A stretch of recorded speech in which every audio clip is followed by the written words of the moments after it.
Two, check. Two, what's up? Two. There we go.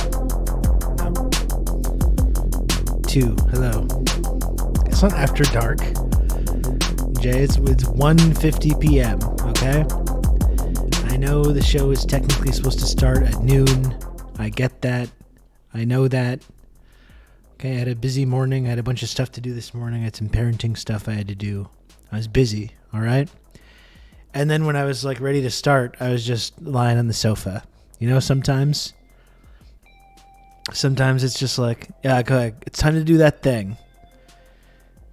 Okay, time to get going. Time to do that thing. You're just like,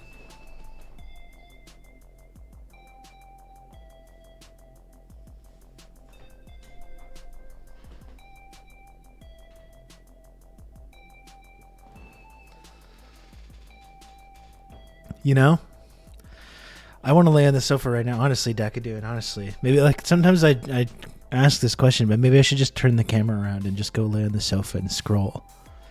And just scroll on my phone and you can watch me. You can watch me scroll on my phone. How many, if I just did that for the next 3 hours, let's say I just did that for the next 3 hours, maybe took a little nap, you know, scrolled on my phone. Do you think I'd get to halfway to the sub goal?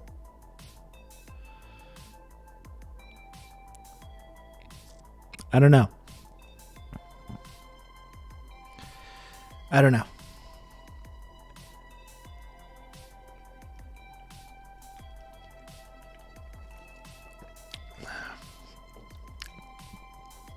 You gotta change up the programming. That's right. Oh, that's nice. That's helping. That's helping.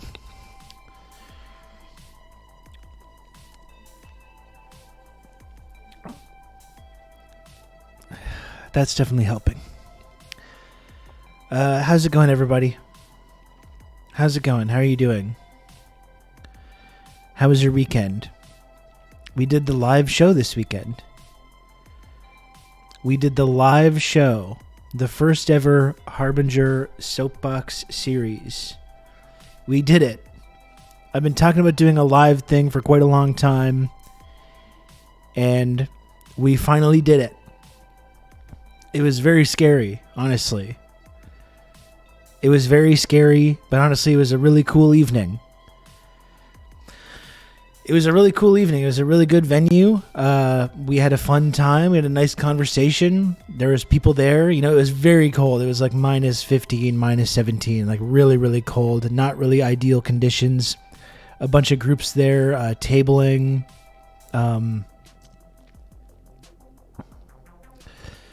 It was cool, you know? And it wasn't like huge. It wasn't massive. It wasn't huge. I think it was a lot of people to come out for a lefty conversation about media with a bunch of like progressives and socialists and leftists, whatever you want to call it. I think it's quite a lot for people to come out on a minus 17 degree evening to hear a conversation from a couple of jokesters. But hopefully we'll do another one, maybe get some more people, keep it rolling, keep doing some more.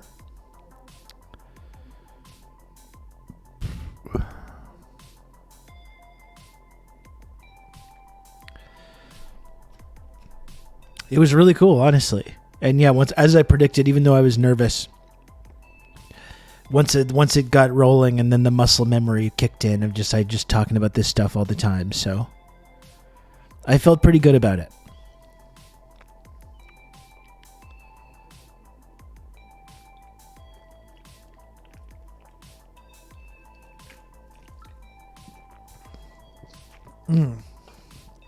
No RCMP raid, no. Netflix found another way to fuck with socialists. I share my internet connection with my entire social housing area. Netflix calls that being behind a VPN. And will only show me a fraction of their movies and series. That's so bizarre. You share your internet connection, but you're still paying for Netflix, though. So it's weird that they would not allow you to look at all the programming. I'm sorry, Diego. That's not cool.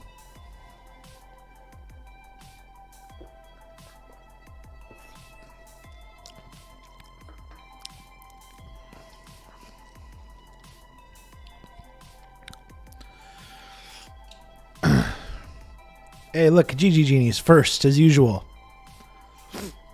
Very nice. Very nice.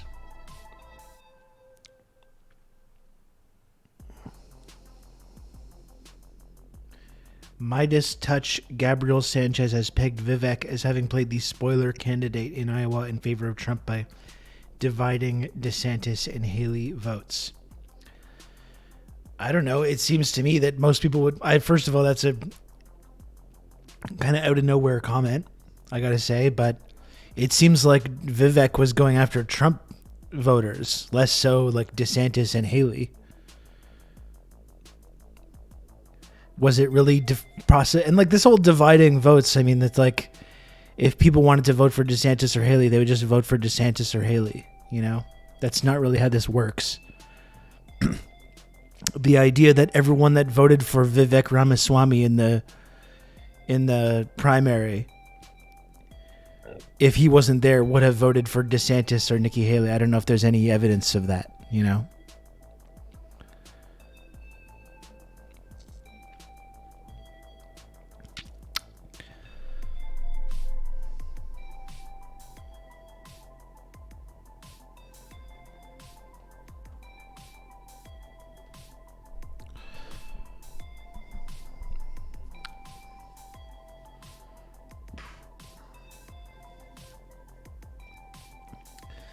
Vivek's brand of techno-libertarianism is so attractive. I can't believe he ate shit so badly. It shows Elon Musk's political acumen. Musk helps launch the DeSantis campaign. Musk is like, I like DeSantis. I like this guy. He helps launch his whole campaign. DeSantis' whole campaign video was like half footage of him and half footage of Elon Musk. For why? I don't know. With the whole disastrous Twitter Spaces thing. And then when that gains no traction, Musk tries to become a Vivek bro, and both of them just totally flame out. Yeah, all these great the great political instincts of this wonderful man. He really knows how to pick them. The whole DeSantis thing, I mean, I don't know how much we want to talk about this. It is amazing how badly he failed, I think. But it shows how much of a disconnect there is between, like, the people who are, like, putting money behind these campaigns and professional media journalists versus, like, the actual ability of these people to get people to vote for them. You saw the same thing in the Democratic primary, right? It was the consultants and the journalists were like, it's going to be Kamala Harris. It's going to be Buttigieg. It's going to be Beto O'Rourke. You know? And everyone got a little turn. And then when it comes down to actually like getting people to vote for them, it turns out no one is interested in any of that. You know? Oh, DeSantis, it's going to be the guy. He's going to be the guy. It's going to be him. All the consultant class, all the money guys, all the journalists are like, oh, this is the guy. And then it's like you actually put him in front of other human beings, and then everyone's just like, this man is like, this man has negative charisma.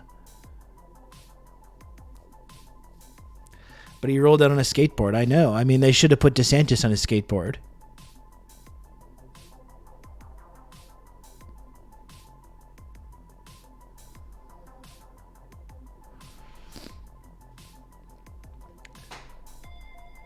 Just there's such a disconnect. Like most people, you see Ron DeSantis speak for like 5 minutes. They're like, oh yeah, this guy's going to go nowhere. But then all the money people just line up behind him. All the professional media class people are like, oh, this guy's so scary. And now he's going to eat shit and he's going to endorse Donald Trump, who called him Tiny Ron, Meatball Ron, Ron DeSanctimonious, whatever it is. And now this man's going to be out there campaigning for Donald Trump. These are just pathetic people. Like I've said before, I think if you want to get to that stage, you have to just have no capacity for any embarrassment or like anything like that.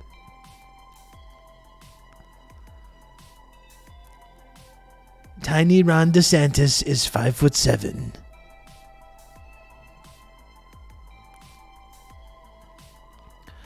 If I had to guess, I predict Trump gets a conviction and then Haley becomes the candidate by default. Unless Trump just runs from... There's nothing that would stop him from running from prison, and he would still win if that was the case. None of these MAGA people want Nikki Haley.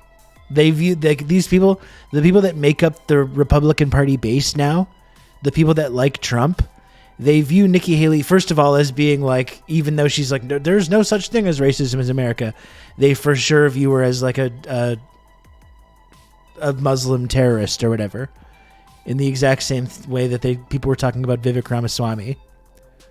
And they view her as like an establishment person, which she is. You can count on me. You're going to have good old Rob to talk you through all this. These MAGA people are never going to get behind Nikki Haley, ever.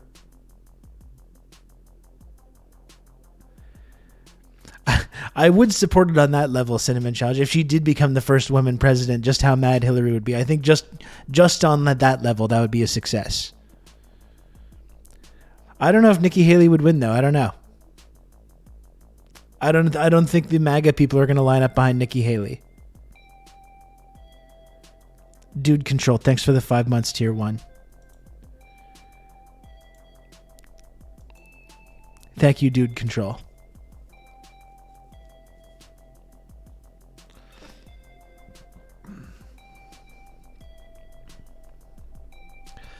I don't know. I just think Trump's going to be the nomination. I don't think he's going to get prevented from running. If he does run from jail, he's probably still going to win. And if he's not able to run, it's probably just going to break America. I don't know. We're for sure getting January 6th redux if Trump is disqualified. Like that, people are going to lose their minds if Trump is not allowed to run. Like we've been talking about. We talked about this with Ryan Grimm on the podcast a couple weeks ago. If you had nailed Trump on January 7th or 8th, then it would be one thing. And there was a lot of appetite to do that. There was even a kind of bipartisan thing of like, okay, enough's enough. We got to move past this guy now. If you had figured out how to do that on immediately after, that's one thing. You can't, it's like, 7 months before the election? You can't lock him up now. Even no matter whether he deserves it or not. It's not about did he do crimes or not. Of course he did crimes. Does he deserve to be locked up? Yeah, of course. They all deserve to be locked up. Sure he does. Sure. Regardless, he's the most popular candidate right now in both parties. You can't lock him up now or people are going to lose their minds.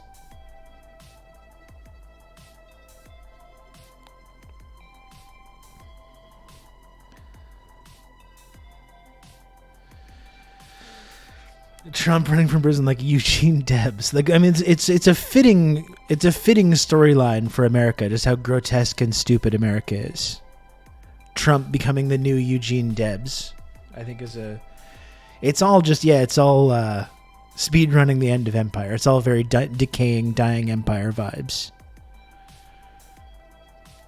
Remember the dude who tried to break an FBI office's bulletproof glass with a nail gun? Some real dumb shit is going to happen if he's locked up. Absolutely. I don't know that it would be anything like successful. Like we said, there's going to be January 6th redux. I'm sure there's going to be there's not going to be a like, oh, come on into the Capitol building this time. There's going to be the goon squad. It's going to be the goon squad showing up on the next effort to do January 6th. Not the good kind of gooning, the bad kind.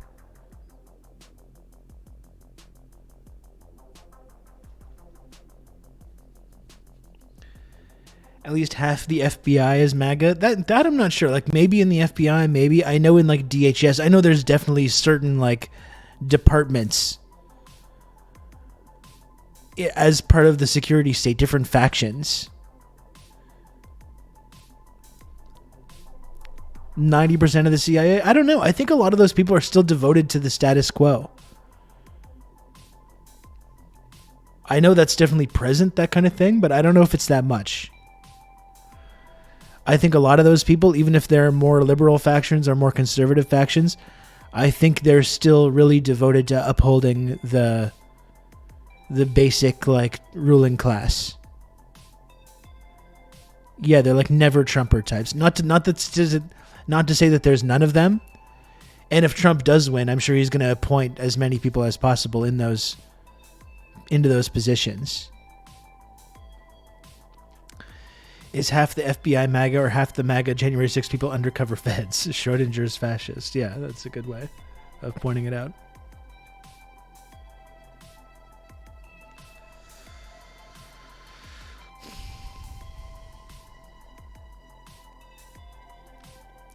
It was all the off-duty cops that were at January 6th. They were the MAGA ones. The on-duty ones were informants and other people.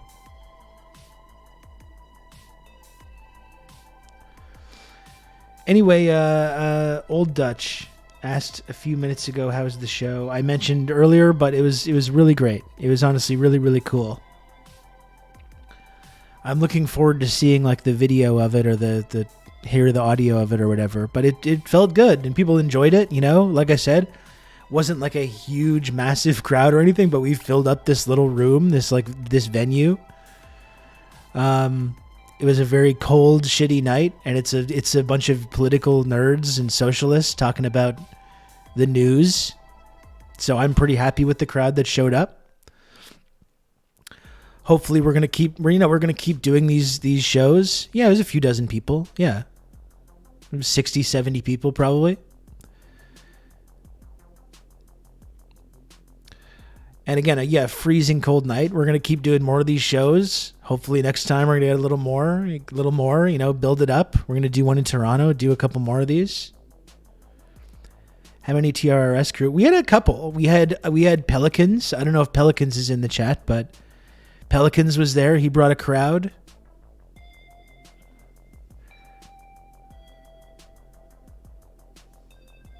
Thank you, Key Revi. I appreciate it. It was good. It was honestly really cool. It was a really cool event. I was really proud to be a part of it. And yeah, just looking forward to doing more. And you know what I mean? It's like we're going to do more of these shows in Montreal. I think we were talking about maybe doing one in March. We're talking about doing a Toronto one in June. You know, hopefully doing stuff more around the country. And it's interesting because, like, you know, we're talking about the media. We're talking about whatever issue. But I think on a broader level, though, we're doing something kind of cool, which is just getting people in a room together. You know, getting people in rooms together. We're in rooms. Oh my God, where do you think we conspire? We're getting people to come and hang out in rooms with one another, and people that have very specific ideas about why things are the way they are and what the solutions need to be. You know, that I think is valuable. You know, it's not just about putting on a show and entertaining people and doing something cool, but I do think there's a value to that. And then keeping that going, you know, trying to build it up and you have more people next time and more people the next time, more people around the country, you know. I think there's a value to that. So I'm just looking forward to continuing to work on that. You know, building an actual community, like in person, in real life, in the meat space, talking about things, talking about our society, and our economy, and our media class, and our political class, and our capitalist class. You know, I think there's something really important about that. Well, maybe it's not important, I don't know, but it seems like something, you know. We're all getting together in real life. That's right, the meat space, Dr. Maga, because we're made of meat.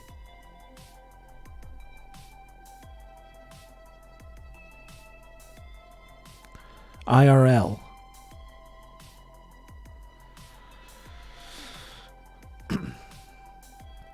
You know about the couch offer for the TRRS World Tour. Okay, well, I'll keep that in mind. How are you as a lifelong Bills supporter handling yet another playoff defeat? That was rough. That was rough. You know, I don't, like I joked about being like a lifelong Bills fan and everything. I did like really, I watched not every single Bills game this year, but I probably watched 8. I probably watched 8 Bills games. I really did want them to win. I wanted them to get over this hurdle. You know, I'm not a super fan. I'm not super emotionally invested, but I really did want them to get past KC. And it was a brutal loss, and they played well too. It wasn't like that Dallas game the other week when they just completely choked. They played well. Josh Allen played well, and just they just couldn't get it done. And that's the thing. Like, Josh Allen, as much as people like talk about him like he's like an all world player, and he's definitely very good. You know, he definitely is, but he's never going to be considered great until he can win. And you can point to this excuse or that excuse, or like this reason or this reason. There's always a reason, but like, that's what separates the great, when you're talking about sports, that's what separates the greats from just guys that had nice careers. Yeah, they had their chance for sure. They couldn't get it done when they had an opportunity to. And it was very windy. They were lining up for that field goal, and I was like, I don't know about this. They could have gotten another 10, 15 yards, maybe make this a little easier. You could really see it coming. But that's the thing, you can't, it's like, it was a missed field goal. That was probably really heartbreaking. But this, like, then what, the Chiefs would have had the ball back with another 90 seconds. I think we all know what would have happened. Had he made that field goal, I think we all know exactly what would have happened. Right?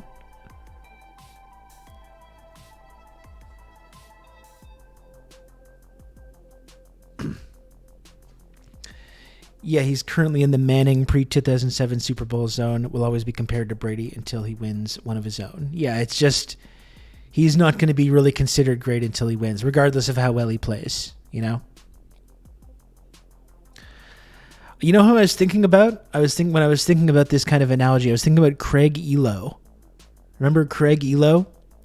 What do we remember? Like, there are so many great players that would have been remembered a lot more fondly had they not got stopped by Jordan. Like, Jordan had this run of just like, yeah, or Patrick Ewing, yeah, sure, is another example. John Starks, Clyde Drexler, all kinds of players that would have been like remembered a lot more, but just Jordan just beat them every single year.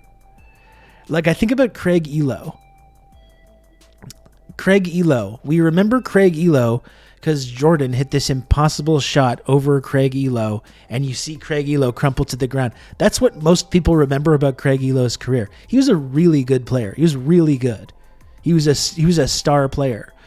Like that game that I'm talking about where it's like the shot, Jordan hit that shot to send Cleveland home. I really recommend. It's actually, if you enjoy basketball, go on YouTube or whatever and just watch the last like 7 minutes of that game, like the second half of the fourth quarter. In that game, Craig Elo in that game is just making clutch shot after clutch shot. He's had an amazing game. He's doing clutch, making big shots. And we remember Craig Elo. That's all we remember is Jordan making that shot over him and him crumpling to the ground. We don't remember anything else about his career.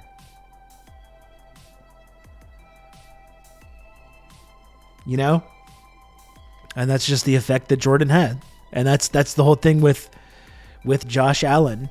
He really won't be remembered if he can't kind of like if he can't win, if he can't get out of, if he just loses to Mahomes every single year. That's going to be primarily what he's known for.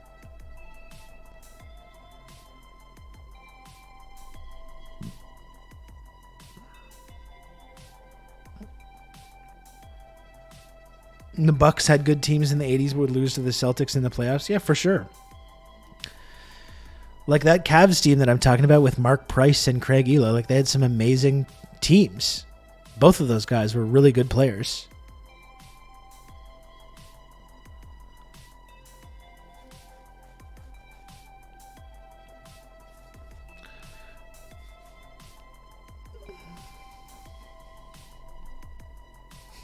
Jason Williams. The thing is, we remember Jason Williams, though, because he does have like an unbeatable highlight reel. If you look at white chocolate highlights, it's fucking great. Yeah, I've heard the story of Jordan shit-talking Muggsy Bogues is haunting. Brutal. I know. And that's what separates some of these like players, some of these sports players that we remember as being the all-time greats, because they're psychotic. Like Jordan was an actual psycho. Like when you watch The Last Dance or whatever, like an actual psycho.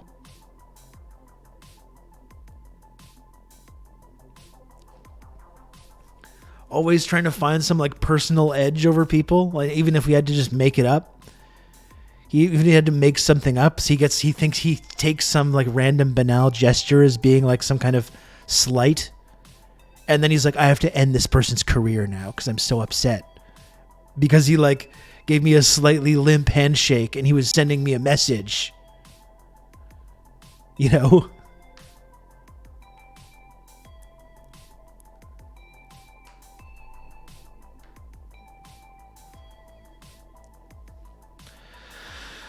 Josh Allen's too nice a guy to be great. Yeah, I don't know. I mean, listen, he played good. He had a good game. He had a good game yesterday. But he's just there. He won't be remembered as being great if he's going to lose every single year to Mahomes. Like, that's just the reality. It was very disappointing. I really enjoyed watching the game too. You know, I watched the whole game. I had my snacks.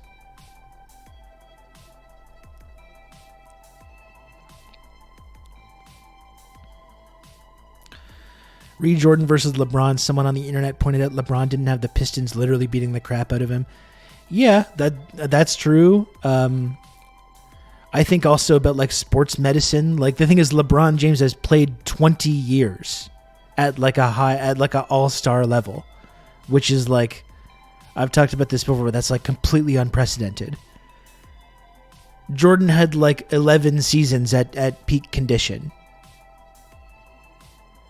And even in the first couple of those seasons were like for bad teams and with the old school Pistons, like, and all that stuff.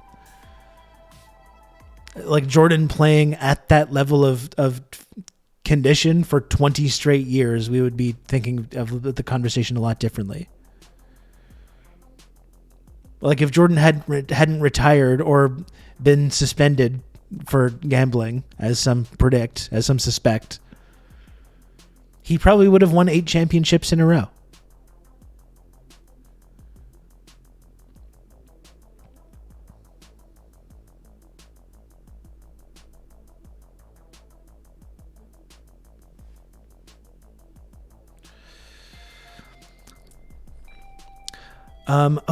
Something else that I did this weekend too was yesterday. I went to see in the theater, at this theater in Montreal called Cinéma Moderne. It's this little theater that does like cool programming. And I saw in the theater yesterday the 4K remaster of The Abyss, which we had watched a couple weeks ago in the Discord server, but watching it in the theater yesterday with the full sound design and on the big screen was crazy. It was really crazy. You really saw like the accomplishment of it. Like it's really like a ride. All the underwater photography and the sets and these sequences of the flooding and the water rushing into these compartments and the actors in the diving suits and stuff with the sound design. It was crazy.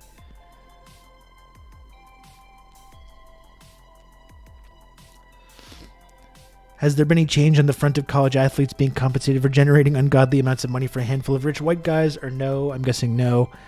There's been more discussion of it, but no, there's been no change.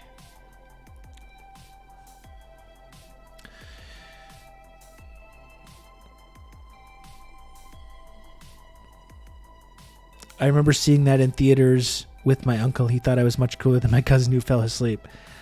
I still don't love the movie. Like I like it a lot, especially the first hour or so of it. I I still think it's uneven overall as part of that run of Cameron movies from the early 80s to the early 90s. But really, really did appreciate seeing on the big screen, though. It was a totally different experience. It just looked fantastic. And really, really liked it on the big screen with the sound, like the sound design. It really improved the whole thing. Like we watched it a couple months ago in Discord, like on my computer monitor or whatever. And it's fine. It's cool. But seeing it in the theater was really cool. It really made me want to see Aliens or T2 in the theater. I think that would be really fun.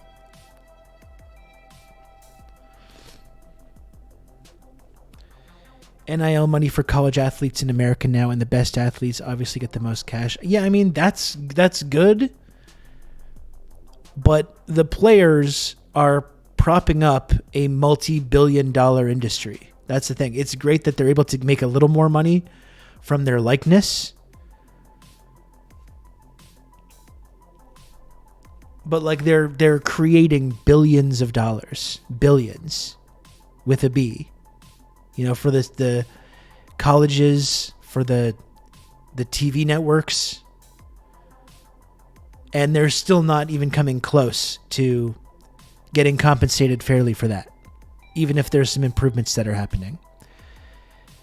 And help keep the current university system in place. Well, and that's the whole thing. It's like, well, they're getting a scholarship. They're getting a scholarship to these universities. But like if you're on a basketball or a football scholarship and you don't actually become a professional athlete, like what is that actually worth? You know, like most of these big colleges or universities, like it's amazing. Like their coaches are like the highest paid public employees in the state for these public colleges and public universities. So it's basically just like a sports franchise with some school stuff like added onto it.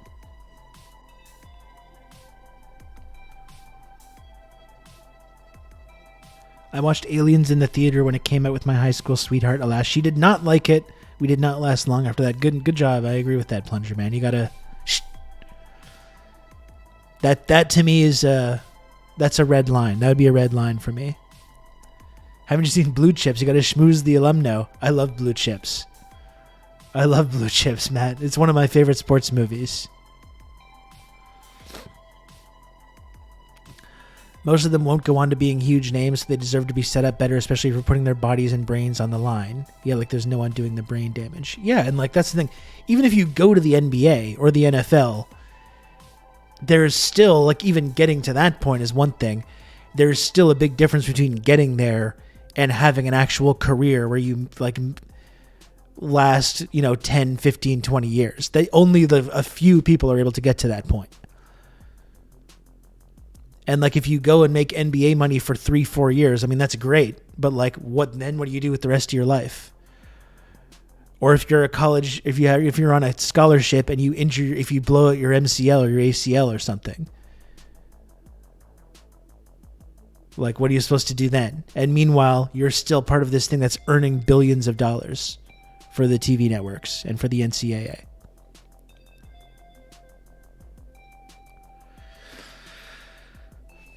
I think the average NFL career is like 3 to 4 years. Yeah, I mean, how many like actual like in the NBA? How many draft picks?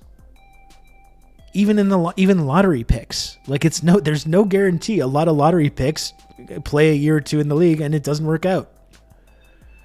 At best, you become a journeyman where you're like a 8th or 9th man on 5 different teams. You know, that's most people that play pro sports. Like that's the kind of trajectory that they have.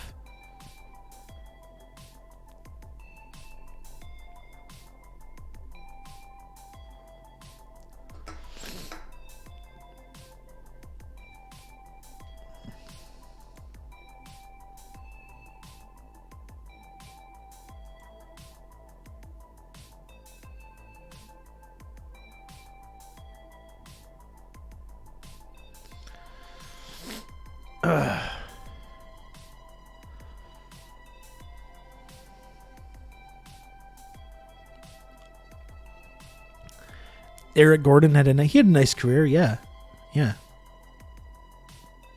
I think he's still around too. He's still playing.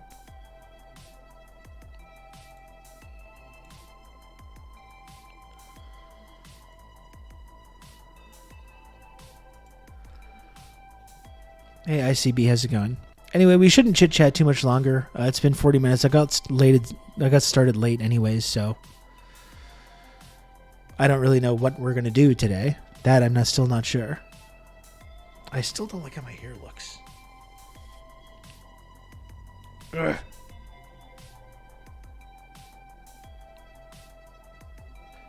What about this?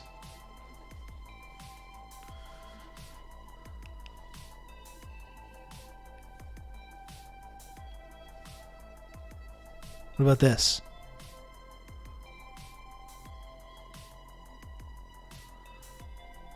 Still, I think that's still a no.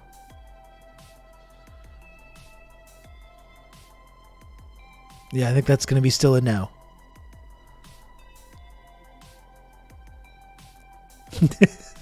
Thank you, Kijiji.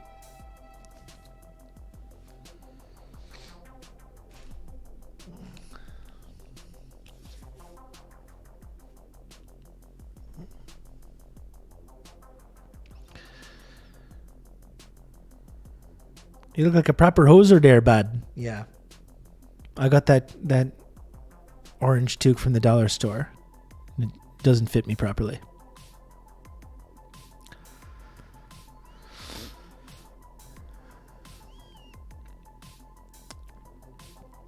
Slam Dunkins, hello. Thank you.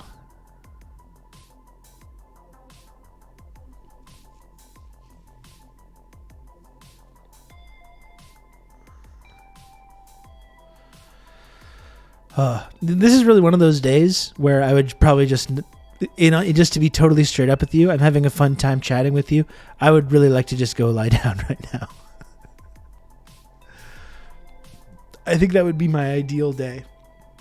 If I could just go have a little lie down now, I think that would probably be preferable to me. No offense. No offense to anyone in the chat.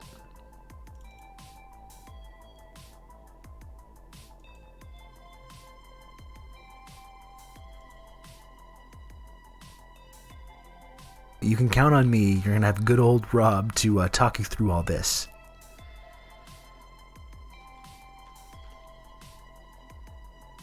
Diego, thank you for the gifted sub. Thank you. It's too bad we can't look at highlights from Saturday. You can count on me. You're going to have good old Rob to talk you through all this. Diego, thanks for another gifted sub. Diego, I really appreciate all the support over the years. I hope you know how much I appreciate that. That you've supported me in the content that I do on here and the show and the channel. I really appreciate it a lot. And now we got a tie. We actually have a tie for first place on the gift sub boards for this month with Calm Like a Tom and Diego now. Tied for number one with Kijiji Genie close behind. Who's going to take home the coveted clout prize today?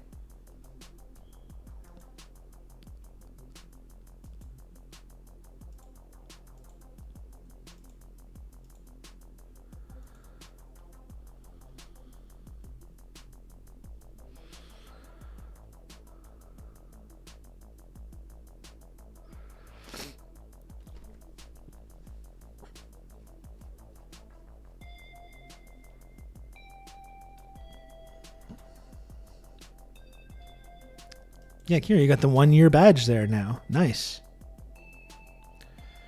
Very cool.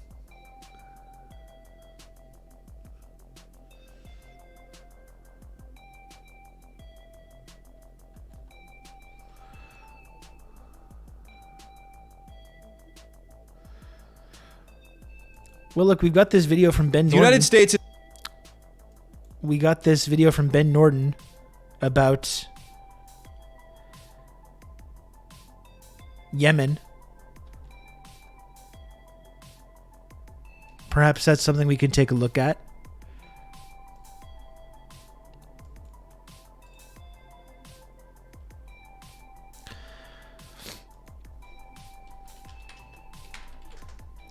Because what's interesting right now,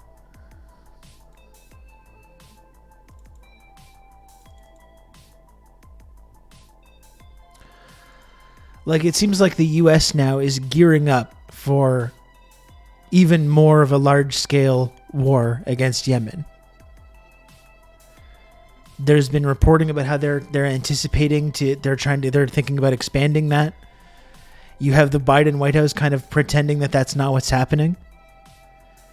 But all the reporting that we're seeing indicates that they like Biden mentioned the other day, recognize that these strikes against the Houthis aren't actually accomplishing anything. That was the amazing clip that we saw the other day. Is it working? No. Are we going to continue doing it? Yes. And now it seems like not only they're going to continue, but they're going to expand this conflict. And it's amazingly, it's Saudi Arabia beginning to urge restraint. And it's one thing we talked about with on the podcast. I don't know if people heard our conversation with Eric Sperling the other day on the podcast, who's a really cool guy. And he works in the whole foreign policy world, but is one of the people in Washington that actually have, like, you talk to him and he's actually has good ideas and is knowledgeable about these foreign policy things. And he's not one of these like absolute ghouls. It was very interesting talking about Yemen and the Houthis and all this stuff. And how like Saudi Arabia doesn't really want it, like they don't have this sense of like America does of like we have to double down and triple down. Like they don't want to have this. They just want to do good deals, and this is part of their Chinese influence as well. They're just like we don't want to be known as being the country that's doing genocide in Yemen. We want that to calm down. We want like to increase our standing in the world. Throw money around, do deals to like improve relations with everybody. And we're talking about Saudi Arabia. This is not a nice regime, to be clear. But then you have America being like, no, keep bombing, keep doing it, keep going. Like that's the amazing thing about this moment. It's the Saudis being like, we don't really want to do this anymore. We don't really want to like continue this like campaign, which obviously did not work. The Houthis are more powerful now than they were when the Saudi bombing campaign backed by the US and backed by the UK started. And it exposes, this is another thing that came out in this conversation, it exposes how much bullshit it is when the United States says like, oh, we're so concerned about the humanitarian disaster in Yemen. We're so concerned. Oh, if only there was something we could do. We're so concerned by this humanitarian disaster. And when Saudi Arabia is like, okay, well, we kind of want to stop this bombing now. And you want to try and improve the situation. And America's like, no, don't stop. No. That's how concerned they are about the humanitarian crisis. And now they're the ones that are like gearing up for a more serious and more protracted campaign here against Yemen.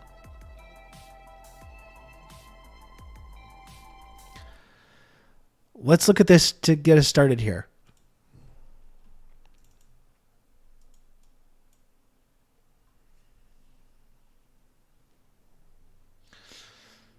There, that's a good title.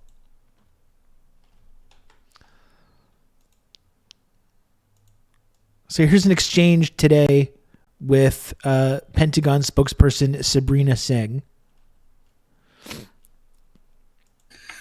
Hey, Sabrina, is it now fair to say that the U.S. is at war in Yemen?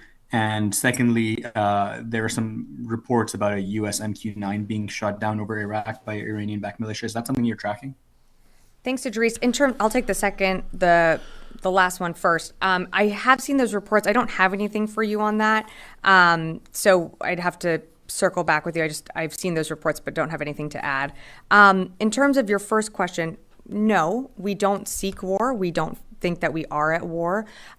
We don't want to see a regional war. The Houthis We're just are expanding the the ones regional that continue war to launch defensively.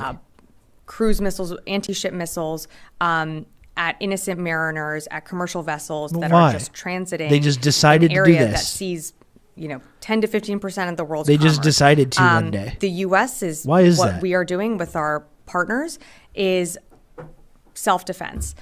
We certainly don't want to see this widen out to a regional war.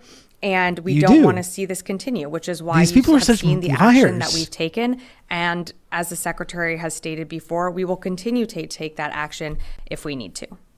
Just to follow up on Idris's question, you said that we are not at war with the Houthis, but if this tit For for sure, tat they're all becoming bombing, we've Baghdad bombed them Bob. 5 times now. So if this isn't war, can you just explain that a little bit more to us? If this isn't war, what is war? Sure, Laura. Sure. Great The question. contempt she I has. just wasn't expecting it phrased exactly that way. Look, we do not seek war. We are not at war with the Houthis. In terms of a definition, I think that would be more of a clear declaration from the United States. But again, what we are doing and the actions that we are taking are defensive in nature.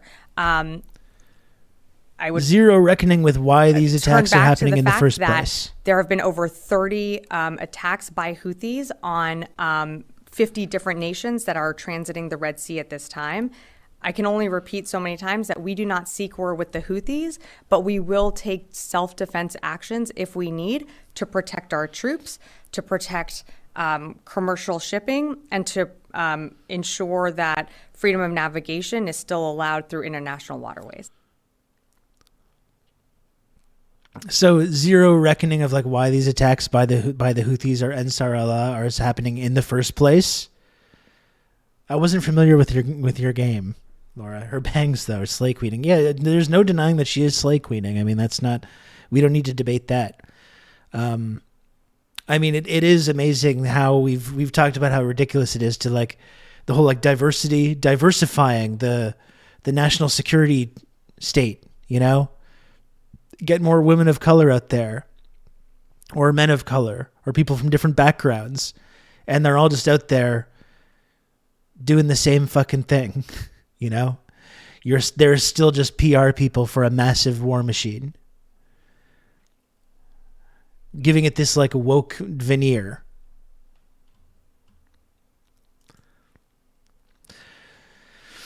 Yeah, so zero effort to reckon with like why these are happening in the first place. You know, why these attacks are happening in the first place.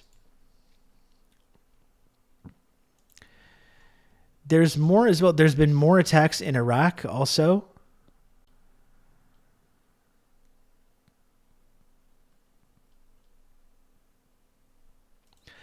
Look at how they're down. Like it's really amazing how they're downplaying this as well.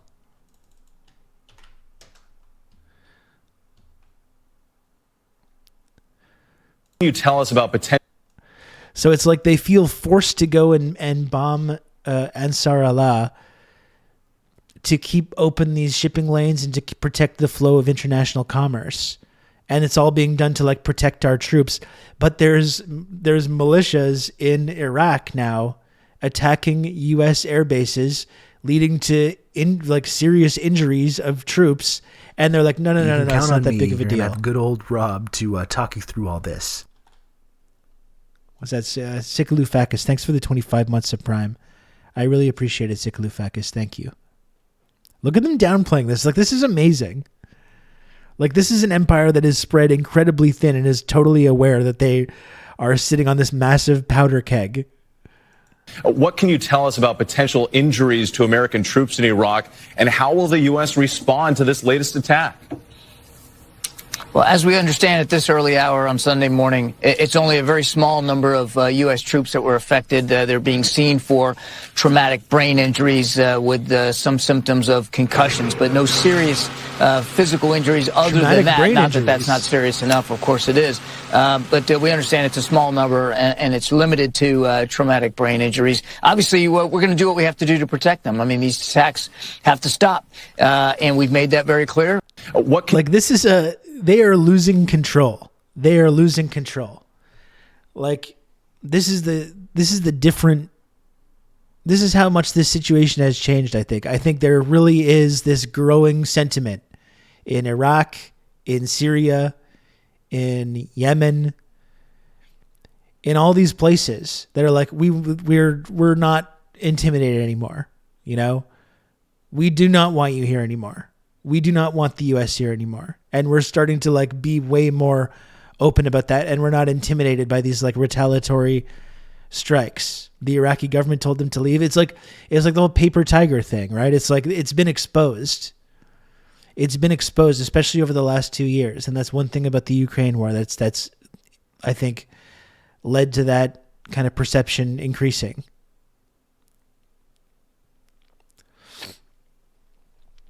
And it's interesting to me to see the spin from people like John Kirby or the previous woman, what's her name?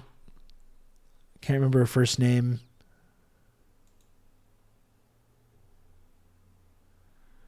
Sabrina Singh.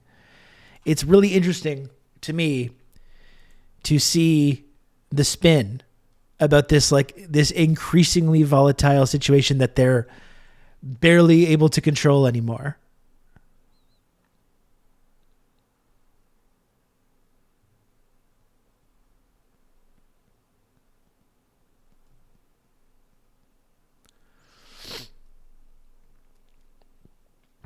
And the media is desperately trying to manufacture consent about how Putin is losing and Russia is falling apart and so on. I mean, even there's been big cracks in that. We're seeing stories now being like, yeah, actually the Russian military is really strong still.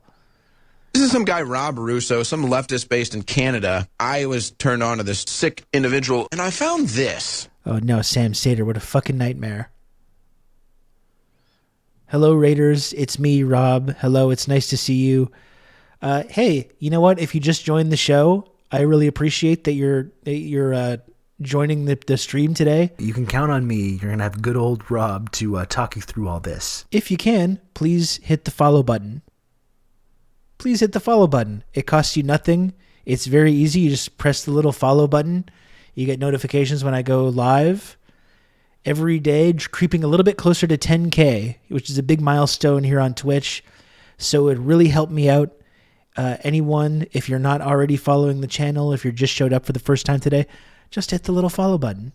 You know, I appreciate it a lot and it really helps. And thank you, Anon, for the gifted sub as well. We were just watching this clip from Sabrina Singh, and we wanted to talk a little bit more about this. We're talking a little bit about how the U.S. seems to be rapidly losing control of their hegemony, especially in the Middle East. And Israel is a big flashpoint of that, obviously. But now you've got Ansar Allah, or the Houthis in Yemen, organizing this blockade. You've got increasing attacks on U.S. military bases in Iraq and Syria and elsewhere, and Israeli military bases as well, and Mossad bases. And it's interesting to see the U.S. not only try and spin that and deflect from the fact that that's happening, but also try and these different strategies to try and deal with that. And now you have an expanding war against Yemen right now, which is, I think, the last thing that the U.S. wanted was to get embroiled in this. They wanted to pivot away from Ukraine, away from the Middle East, and pivot towards Taiwan and China, and they're increasingly unable to do that because now they're getting pulled right back into a widening regional conflict in the Middle East. And now they're trying to using this language to justify the way that they're expanding the war in Yemen, and use, it's in self-defense, it's defensively, it's not war, but it seems like they are gearing up for expanding this even more, which I think, even if you listen to our conversation with Eric Sperling on our podcast, The Insurgents, that we did the other day, it was a really good episode. I'm going to link it right here in the chat. But all this stuff about the Houthis and Ansar Allah, they're thrilled. They're thrilled that the U.S. is trying to bomb them like this. This is doing nothing but helping them. Yet Netanyahu doesn't respect U.S. soft power. Houthis don't respect U.S. military power. China does not accept U.S. economic hegemony. It's all just falling apart. The whole thing's falling apart. The whole house of cards is kind of slowly coming down, which I find very fascinating. It doesn't mean that the empire's finished or that America's finished. I don't believe that. We know that these things can take years and years and years to really happen, or decades, but it does seem like an increasing process. Let's say it's like a snowball. if you talk about like the decline of the U.S. empire as like the snowball, it really does seem like it's like gathering in size. It's becoming way more obvious to everybody what's going on. You know, it doesn't mean that it's going to be over overnight at all. You know, I don't think that certainly, but the cracks are really becoming visible, you know, and it's becoming impossible for them to spin it in the way that I think they weren't able to in the past. And because they're not this like feared hegemonic power, these groups like Ansar Allah, like these militias in Iraq or Syria, Iran even, they're getting more and more willing to just directly attack U.S.-backed groups and the U.S. itself. And they're less and less intimidated by any kind of reprisal that the U.S. has to offer. And this is, you know, on this show, TRRS, been going on for... we're on season 4 now, you know, 3 whole years of this. This has been the main story that we've been following for years, I think. You know, the new Cold War, the new Red Scare, and the decline of the U.S. empire. And we've been talking about this day in, day out for like 3 years now. And now I think it's just so impossible to ignore, you know? A lot of people that I think have had their heads in the sand on this over the last few years are just becoming, it's like impossible for them to deny that that's what's going on.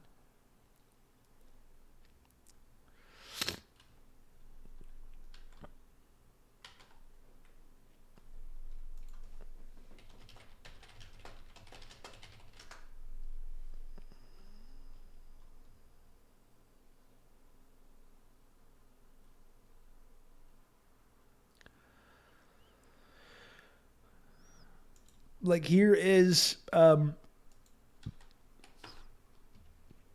Washington Post 2 days ago. So as much as like Sabrina Singh is saying like, oh no, there's not a war.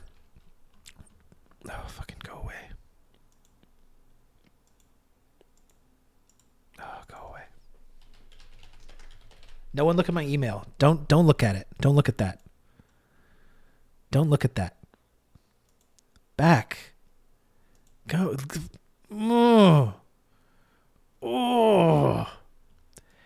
Anyway, the headline is, as Houthis vow to fight on, U.S. prepares for sustained campaign. Officials say they don't expect operations in Yemen to last years, but they acknowledge it's unclear when the group's military capacity will be sufficiently eroded.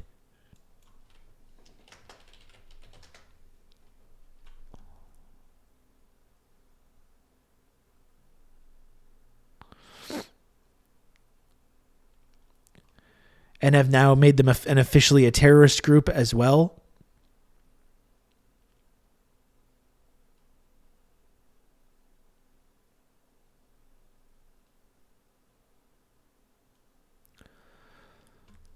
Here's NBC News 3 days ago. Tonight, for the 5th time in just a week, the US again striking Houthi targets inside Yemen, this time with F-18s. US CENTCOM says the strikes were on 2 anti-ship missiles aimed into the southern Red Sea. After determining an imminent threat to commercial and US Navy ships, the Pentagon... You got to check out what the Non-Aligned Movement is up to. Needs more attention. Cuba's proposing joint military intervention to protect Gaza at the Non-Aligned Movement. That would be an amazing update to this story. Because it's really fascinating how all these countries, and again, we talked about like the increasing willingness to try and meaningfully push back against U.S. hegemony, which includes Israel. So you have the Houthis doing this. You have South Africa. You have Indonesia even. Indonesia is accusing Israel of genocide and war crimes. And if Indonesia is accusing you of this, you know you've really gone down a bad path, I think. Because Indonesia certainly has an extremely grotesque history as well, which you know about if you've read the Jakarta Method. I will look into that more. Says what Cuba's been Houthi saying missiles about this. Were destroyed. But the Houthis are still terrorizing ships in the Red Sea, despite the US retaliation. Pressed by NBC's Gabe Gutierrez, President Biden acknowledged US actions were not deterring the Iranian-backed militia. Are the airstrikes in Yemen working? Well, when you say working, are they stopping the Houthis? No. Are they going to continue? Yes. Saudi That Arabia. I think we undersell how amazing of a quote that is.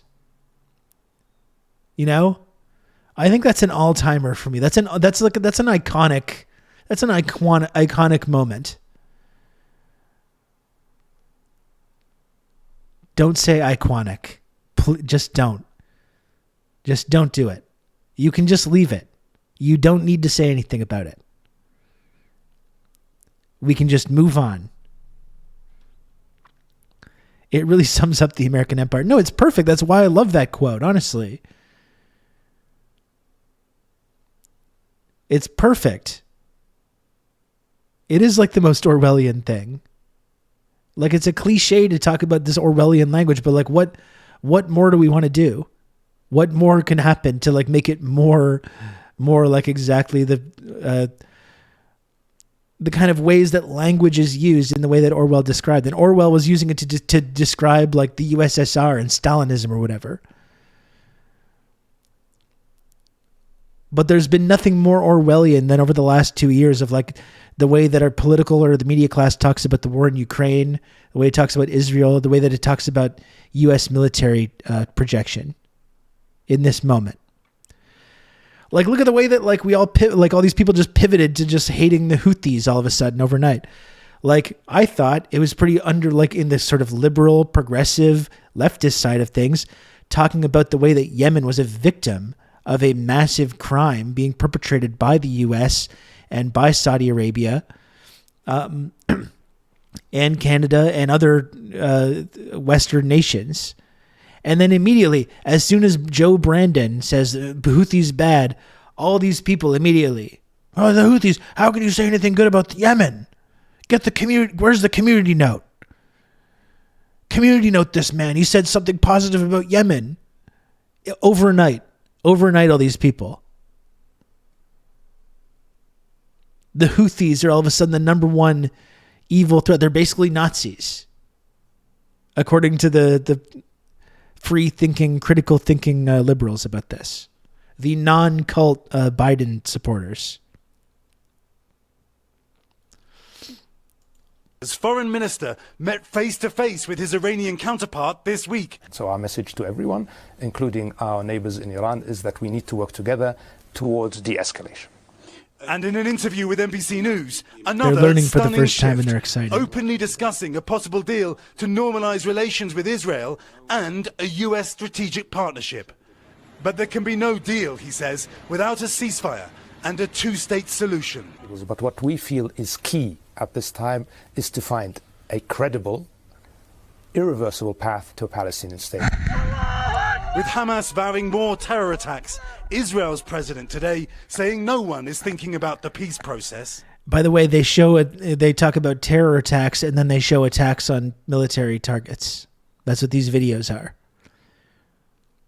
Hamas is vowing more terrorist attacks and they're showing images of Hamas attacking IDF checkpoints and tanks and stuff. Like we were talking about, like where does a badge of honor? Whoever's a terrorist group. The word terrorism in the entire concept of terrorism has lost all meaning. It really means it's whoever bad guy that we designate.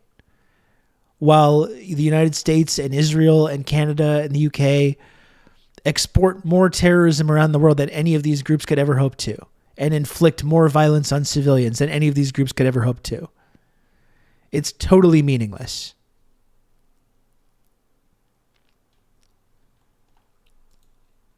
Every Israeli wants to know that he will not be attacked in the same way from north or south or east. Israel's Prime Minister Benjamin Netanyahu outright dismissing a Palestinian state. So doesn't that make a deal with Saudi Arabia impossible? Again, I cannot speak to what decisions the Israeli government will make. America's support for a Palestinian state and Netanyahu's rejection of That's it right, Irene. now Yeah. risking a rift. Destroying neighborhoods with bombs and mines, or hospitals, universities, refugee camps, residential blocks, like you're saying. That's anti-terrorism, but attacking military hardware and checkpoints is terrorism. That's right. Yeah. That's how it works.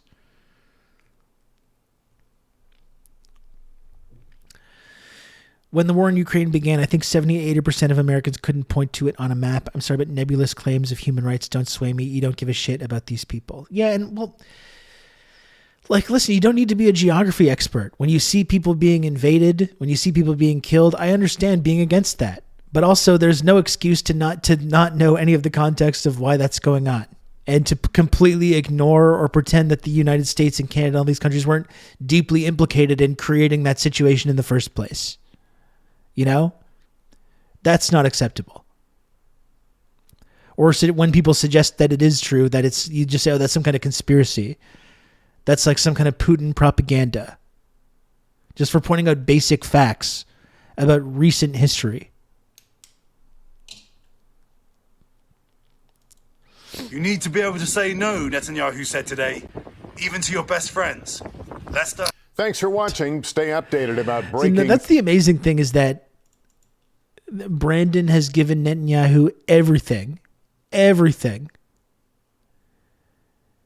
Netanyahu doesn't even respect them. He doesn't even like them. They're just like, when's Trump coming back? We hate these guys. That's the amazing thing. And Brandon's like, we're so upset.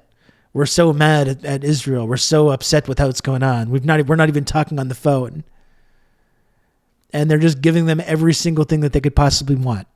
And they still don't get treated with an iota of respect. It's absolutely pathetic shit.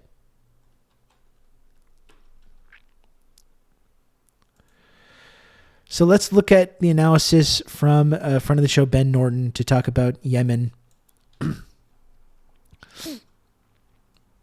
Talk more about the situation and the possibility of it expanding even further.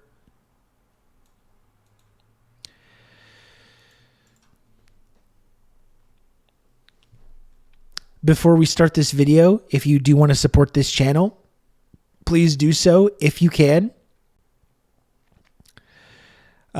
You can subscribe to the channel for $5 a month. You get all the tiny little images. You support the work that I do on here. You support the community. You become an elite member of the Friendship Triangle community.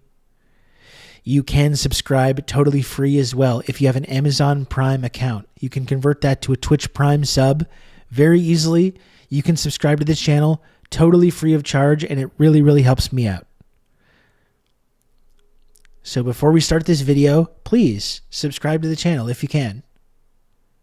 It's the only way that I'm able to do this show. You can count on me each and every day. Good old Rob to talk you through all this. Look, not all uncles. Thank you very much for the Prime sub. I really appreciate that.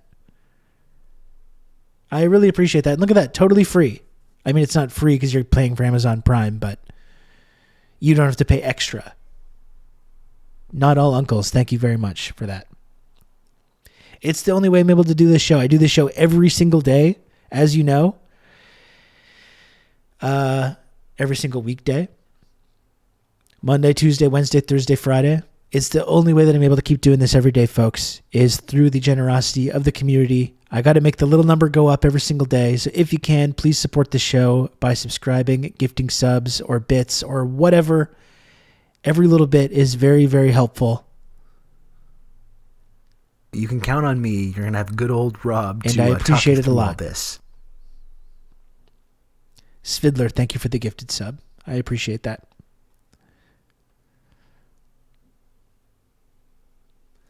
Anyway, I can go a little bit later today, so I will remind folks later as well. But if you can, please just help me make the little number go up at the bottom of the screen. Do we hear 10 before moving on to this next segment? Is that a possibility?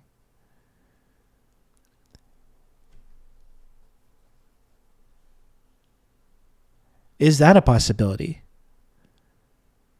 Is 3 more subs before moving on to the next segment a possibility? I think that's an interesting question.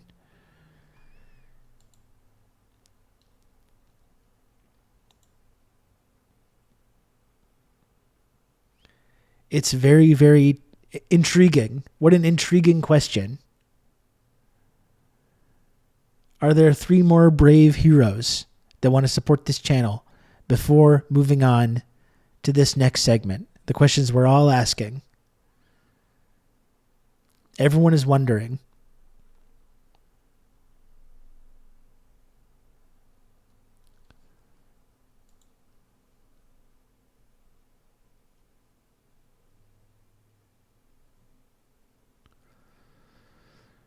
gifting subs is a good way to build your Twitch soft power. That's true. Anyway, I don't want to stay on this for too long. I want to move on to the next segment. I do want to move on to the next segment. It really would be tremendous, though. It would be absolutely This is tremendous. some guy, Rob Russo, some leftist based in Canada. I was turned on to this sick individual, and I found this. Dan, hello. Thank you for the raid. Thank you for the raid, Dan Simpson. I hope you had a wonderful stream today. To talk you through all this. Thank you, Dan.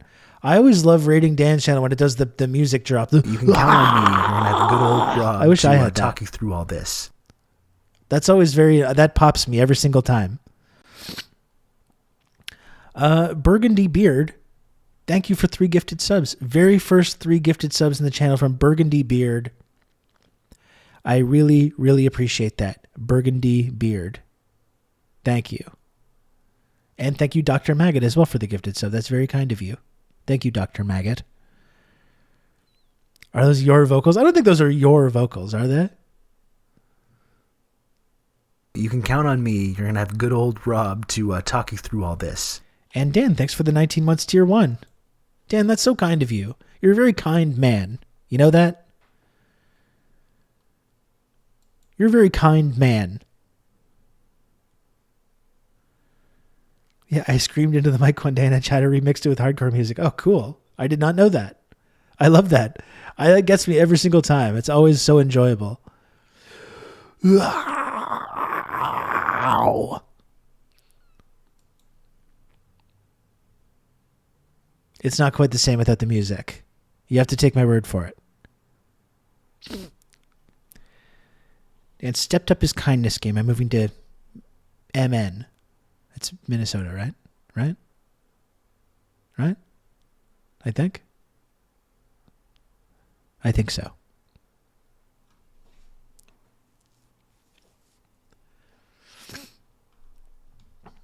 I once did make a really cool, one of our provinces. Minnesota is culturally Canadian. I think the Midwest should just be part of Canada, honestly. If you're in the Midwest, you have way more in common with me, who grew up in Eastern Ontario, than you have with someone on like the West Coast, someone in California or something. Emperor's New Groove. Thank you for the 420. Look, same outfit. Just a cool 420 for Rob. Real salt of the old guy. Exact same outfit. Those are our lakes. Oh, like Lake Ontario, Mistress of Insanity, Lake Ontario. Typical American chauvinist mentality.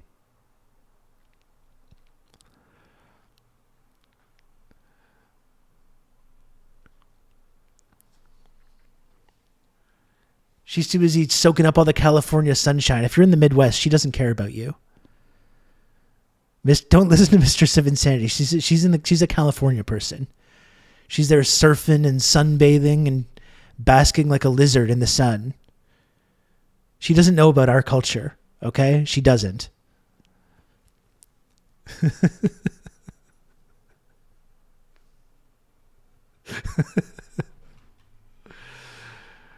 Lizard time is mandatory. It honestly sounds nice. Honestly, it's not even trying to be insulting or anything. That's what I would be doing. I would love to lie in a rock like a lizard. Maybe have someone just spritz me with something every now and then. Just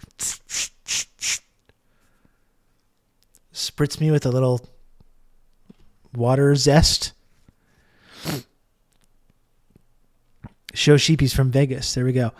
Okay, so we're going to move on to the next segment. We got 2 minutes left in a hype train, though. So, little DC spritz, that would be nice. That's what I did on the roof outside my room all summer. That sounds good. Good. I hope you got some tiny shorts. I loved going on my patio in my tiny shorts this summer. That was very nice.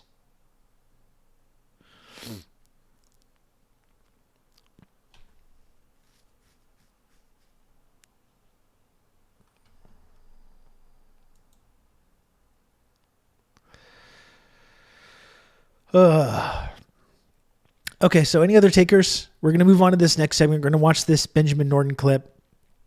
Last chance. And I know, and listen, Burgundy Beard, I apologize. I said double digits. You obliged very kindly, presumably because you wanted to move on to the next segment. But then this hype train thing started. Then when there's this hype train going on, I'm kind of obligated to talk about it. So I apologize, Burgundy Beard, if you gave out subs hoping to move me along to another segment. Thank you, Burgundy Beard. You're very kind. You can count on me. You're going to have good old Rob to talk you through all this. Pinot Noir Superstar, thanks for 15 months, Tier 1. Thank you, Pinot Noir. We simply use the computer to mark up the size of the account. You can't go against the hype train. Urban Geist, thanks for the 200 bits. Gald Greek, thanks for the 200 bits. Use so the computer close to mark 3. Up the size of the account. I don't know if it's going to work out. Oh, Anon, thank you for a gifted sub, Anon. We're still going. Count We're on keeping me. this going. You're gonna have good old Rob to talk you through all this. We're keeping this going. I've been peed on by an iguana. It was my roommates in Montreal. That's where I am. I'm in Montreal. I'm sorry that the iguana peed on you. That's not cool. So we are keeping this going, folks. We're on level 3.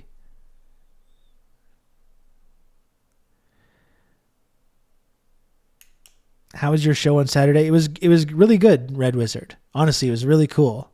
And if you're just joining, I did do a live show. I'm so used to like podcasting and tweeting and streaming.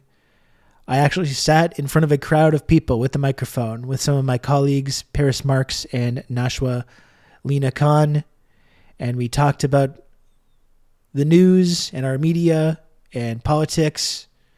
It was really, really cool. It was a really nice little venue.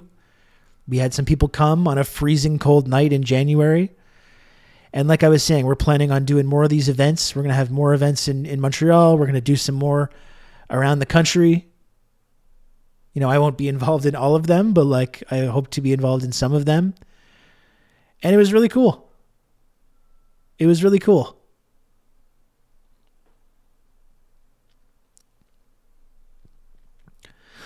Like I said before, we're getting people in a room. We're getting people in a room together, which is something. We will come to Toronto. We're planning on doing a live show in Toronto in probably June.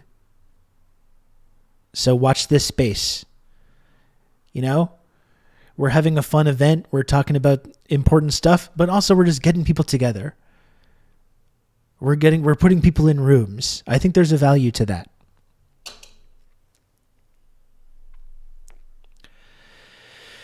$245 left in this hype train, folks. Level 3, the scam train.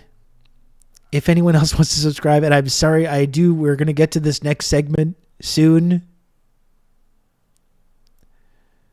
You know, if we just got to the sub goal, even, I mean, then I could just move on to the next segment and we would be there. We would be in the next segment, and then I wouldn't have to keep asking you about this. You know, that's something too.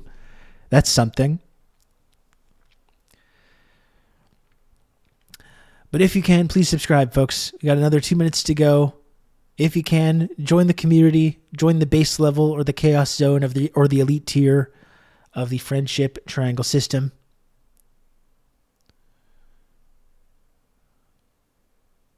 Every little bit helps. It's the only way I can do this show every day is if I make the little number. The little number must go up every single day. I'm just like prodding it. You can count on me. You're going to have good old Rob to talk you through all this. It worked. Doug Crap. Thank you so much for the gifted sub, Doug Crap. My old friend, Doug Crap.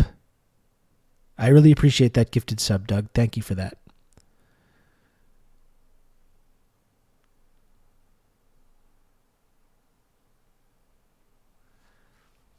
Rom, is your dad asking you to clean your room after you've been putting it off for a week? I would be the last person to be it would be very hypocritical of me to be talking about that, let me tell you. The spice, aka the little number, must flow or go up.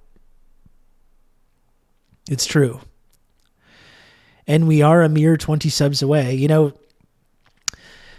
and listen, I'm not telling anyone what to do. There is a pretty magnificent alert that plays when someone very, very generously gifts 20 subs. So not only if there's someone out right now that has disposable income, you know, if you have disposable income and you enjoy this program and you think it's good to have this kind of programming on twitch.tv, someone in theory could not only immediately get to the sub goal, but also play one of the coolest alerts that exists on this channel or any other channel.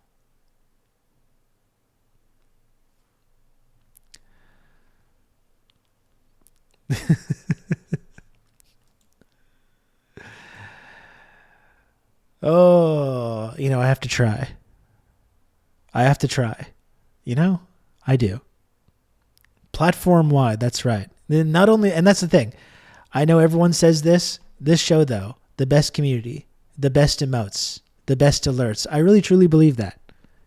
And you can be part of that. You can support that. Anyway, though, that's enough. Don't want to shill too much here. I was hoping for a couple subs before I moved on. We got a couple more. That's wonderful. Let's get to this clip from Benjamin Norton, another journalist, analyst that you should definitely be supporting. Please make sure you're subscribed to Ben's content at the Geopolitical Economy Report.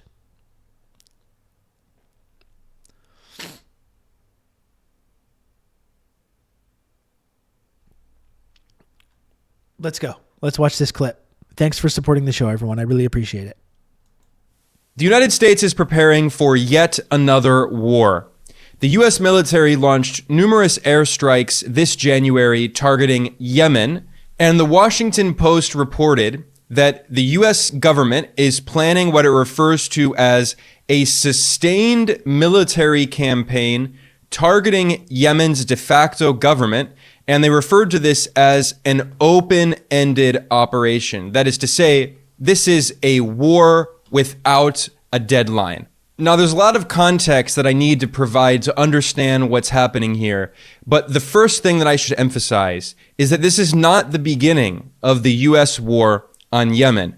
The U.S. has been waging a war against Yemen since 2015 to try to overthrow a revolutionary government led by a movement called Ansar Allah, which is often referred to as the so-called Houthis in the West.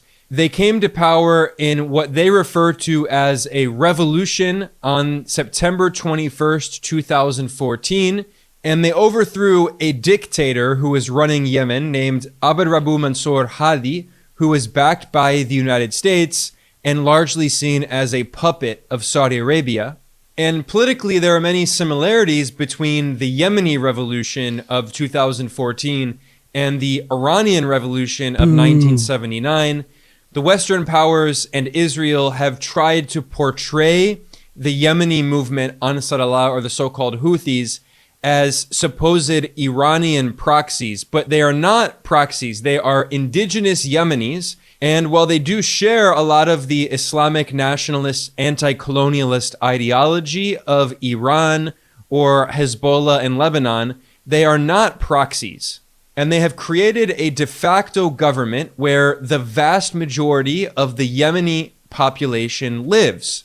And in response to this revolution in Yemen, Saudi Arabia in March of 2015 these brown launched people, they do have a agency. Brutal bombing campaign It's targeting amazing, Yemen. Ravi, right? How easy it is to just dehumanize people, and how this is never applied, right? It's never applied, like we've talked about.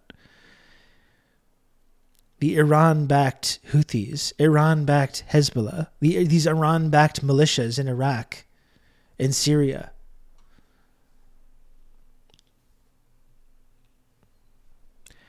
And like, yeah, it's true. It's like Iran was, as we know, with Soleimani,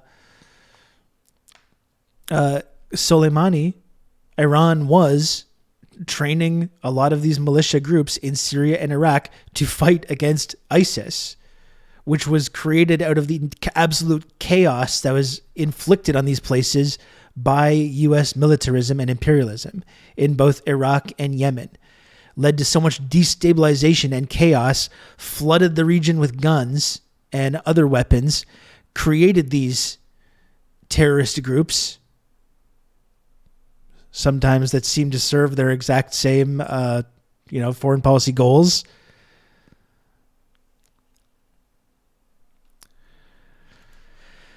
And so Iran was coming in to help these communities fight back against these vicious, brutal groups like ISIS, which I thought that's a good thing. I thought regardless of what your feelings are with Iran, if you're helping people in this region defend themselves from this brutal terrorist organization such as ISIS, why isn't that a good thing? But no, but then these become Iran-backed militias that are deserving of being bombed and attacked. Kind of interesting how that works, isn't it? I'm just going to get a coffee, folks. I absolutely slammed this Monster Energy drink. I drank this so fast and just did nothing. I got zero energy. Zero.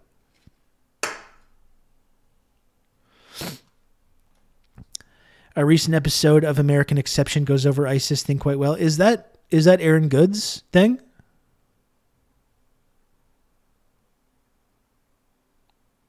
I'm sure he does have some good stuff on that. So many people yelled at me for daring to make this suggestion. You need water too? Okay, I guess I can hydrate as well.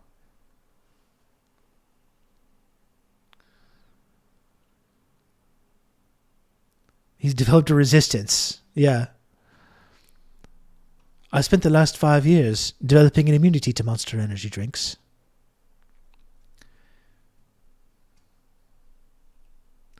If you need water, an excellent source is an ice cold Diet Coke. That's a good point. Those are like 99% water. It's true.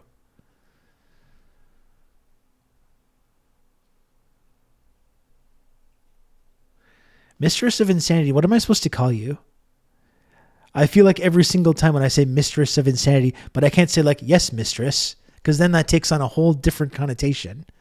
That takes on a whole different element, you know? We got to come up with something else. It's a good show with the exception of his RFK Jr. fixation. Honestly, I've talked to Aaron before. He's been on this show before. I like a lot of the work that Aaron Good does. His refusal to let go of the RFK thing, I think, is something that has held him back as being someone that should be taken more seriously on these levels, you know?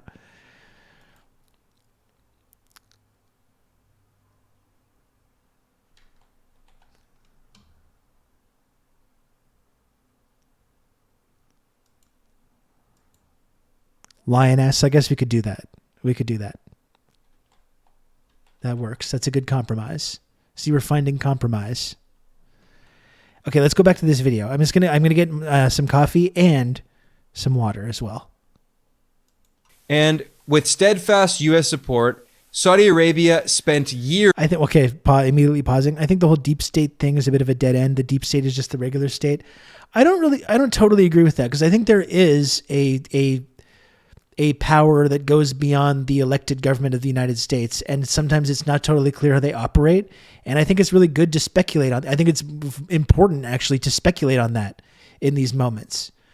I think there is a kind of secretive sect of the intelligence community of the security state that is manipulating world events and arming and backing extremist groups and doing all kinds of nasty stuff involved in the drug trade, whatever else, you know? And I think it's important to speculate on that.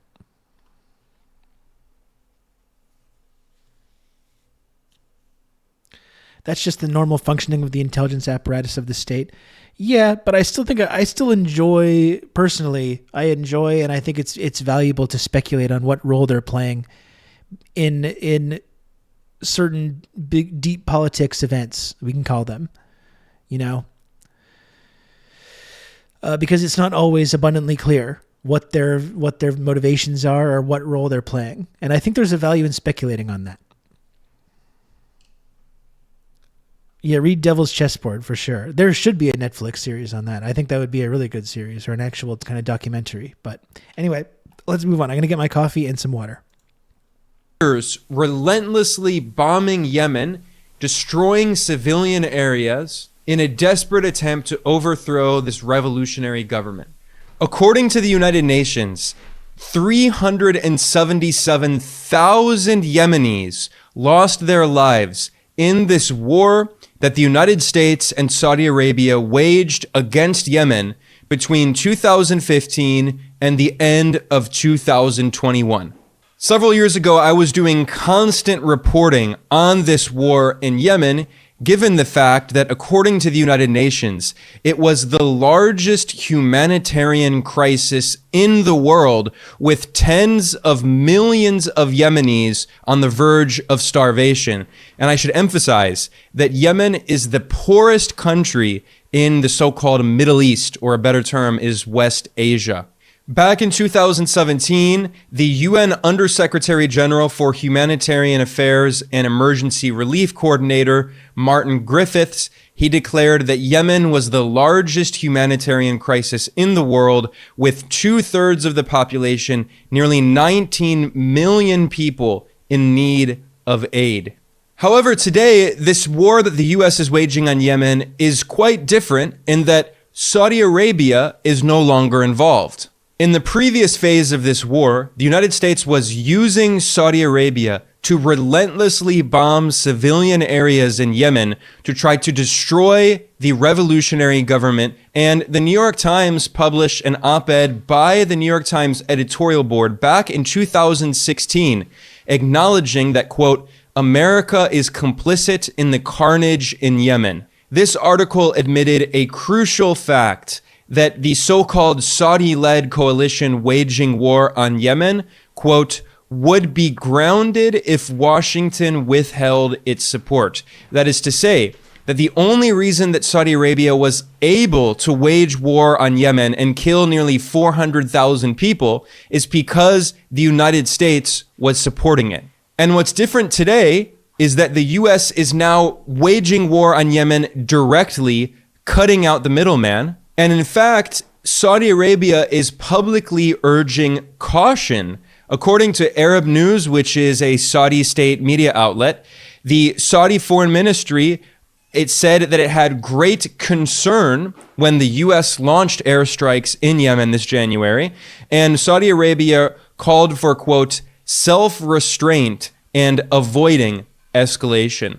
So what is going on here? Why is Saudi Arabia urging restraint? Why is it not supporting this war on Yemen? Why is the United States planning what it calls an open-ended war on Yemen, the poorest country in the region? Today I'm going to be explaining the complicated geopolitics and economic reasons behind this conflict, which go pretty deep. And I think this is very important to do because the Western media is not actually educating people on what is going on. And the corporate media is using misleading coverage to try to manufacture consent for yet another U.S. war. This conflict also reflects the growing geopolitical changes we're seeing in the increasingly multipolar world, and the fact that China is now the largest trading partner, not only of Saudi Arabia, but of many countries in the so-called Middle East, in West Asia. And it also reflects the changes in the United States, which has become one of the world's largest oil producers and no longer is as dependent on importing oil from Saudi Arabia. So Saudi Arabia and many countries in the region are increasingly looking eastward toward Asia, which has become the main market for oil and gas from the Persian Gulf region.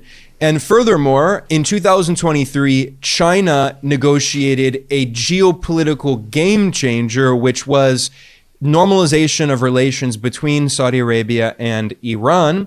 And now Saudi Arabia and Iran have both officially joined the BRICS bloc with Brazil, Russia, India, China, and South Africa. Meanwhile, this war that the US is waging on Yemen is an extension of the war that Israel is waging on Gaza. And as I explained in a previous video, which I will link to in the description below, the U.S. has not only been bombing Yemen, but also been bombing Iraq and Syria, and the U.S. is militarily occupying Iraq and Syria. That is true, and probably something that we don't talk about nearly enough. C-SPAN Stan says, I don't know if all the libs supporting this even realize how terrible this makes us seem to the world again. I don't think they think about these things. They get their marching orders from the people in the ruling class. And when Joe Brandon and people in the Pentagon spokespeople that are work for Joe Brandon or people in the media tell them that it's time to hate the Houthis and hate the people of Yemen, then they just do. Then the switch flips in their brain and they do. I really think these people are like more susceptible to the cult shit than even the MAGA people. I think that's the amazing thing, because the liberals look at MAGA and they're like, look at these cultists. They just have this cult of personality. They just do whatever they're told. And they don't realize the way that they're the exact same. They're the exact same. And as soon as someone says, like, I don't like this Joe Brandon guy, they're like, rather than listening, even if it's like a young person, a person of color, an immigrant, a refugee, whoever it is, and they say, I don't like this Brandon guy. And these people lose their fucking minds immediately, rather than thinking about any of their criticism. Like, we can look at it later actually, but like there's this clip going around right now of someone that was like, they're being interviewed about why they don't support Joe Biden. And she's like, and she's giving this totally nuanced, principled critique, saying like, what he's going to talk about reproductive rights. Well, look at the reproductive rights of of women in Gaza right now that we're committing genocide against. And liberals are looking at this person like they're like crazy or something. And they're like, how do you even talk to this person? Because they have a totally principled understanding of like people's human rights and the way that that's all connected. And that they don't want to support a president that's bombing and helping commit genocide. And people are just like looking at them like there's something wrong with them, like there's some entitled like young person.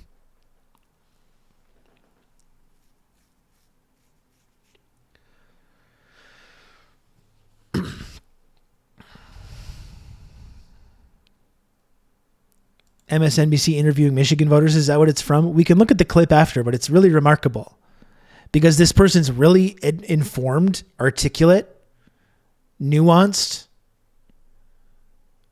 principled, and people are looking at it just like, how do you talk to this person?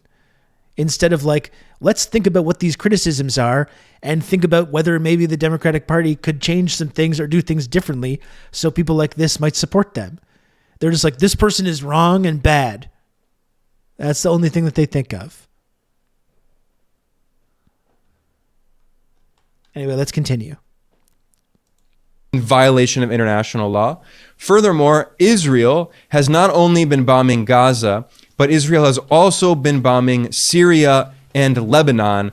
And the U.S. and Israel are both threatening Iran. So this war in Yemen is symptomatic of a massive geopolitical crisis that draws together the increasingly multipolar world and the competition between the US and China, but also this regional conflict that is ultimately all based on the Israeli war on Gaza. And even mainstream media outlets in the West are acknowledging that the global South, which represents the vast majority of the world population, more than 80... I mean, that's one thing that we're seeing right now is the Republicans' bad argument is just not working anymore. Or maybe it still works to some extent, but this like good cop, bad cop routine is starting to fail. And it's like they don't know how to handle that because that's been the strategy now for years and years and years. Good cop, bad cop. And all of a sudden you have a whole new generation of people that are being like, we reject this. We just reject this entire framing. You can't make me support something that I find vile and repugnant and grotesque because other guys are bad. Or there was a tweet the other day from someone in Florida that's like, why are you talking to me about reproductive rights? Reproductive rights have all been stripped away while Brandon is president. All these things have happened. And then there's this community note being like, this user's in Florida. This user's in Florida, actually. And all these things are being done by the Republican administration in Florida. And it's like, that's the fucking point. It doesn't matter who the president is. Apparently the president is totally powerless to prevent that kind of stuff from happening.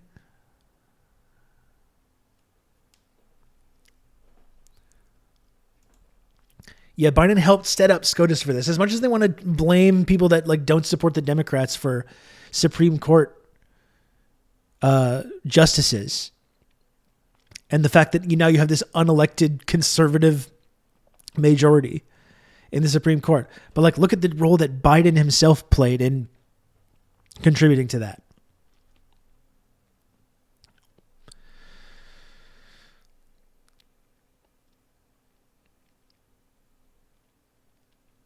That's the main difference between the parties. They do opinion polls and the GOP adjust messaging while the Dems attempt to shame voters into adjusting their views. I mean, that's the ultimate sign of the cult, right? It's like, what do we need to do? It's like, we don't tell our elected officials what they should be doing. They tell us. They tell us what the program is and we get on board. Like, that's not how this shit is supposed to work. Yeah, and Biden, there's all kinds of things Biden could have done. You could expand the Supreme Court. You can do all kinds of stuff. Like I said, fucking go after Clarence Thomas, his corrupt, insane conspiracy theorist wife. January 6th was just a big, terrible tragedy, according to these people. Well, his wife is a big part of that conspiracy. Get him out of there. Go after the people that are the corruption. The obvious corruption of these like unelected lifelong appointments. Or whoever else. Fucking get rid of these people then. Do something. No, all you can do is vote. All you can do is vote. That's all.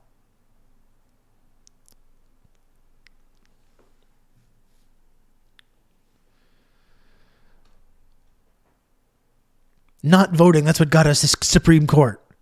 It's like, it's not just not voting.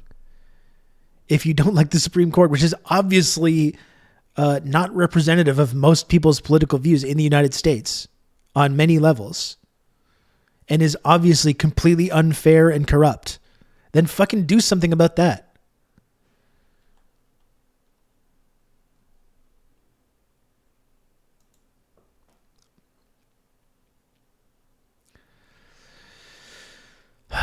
You know?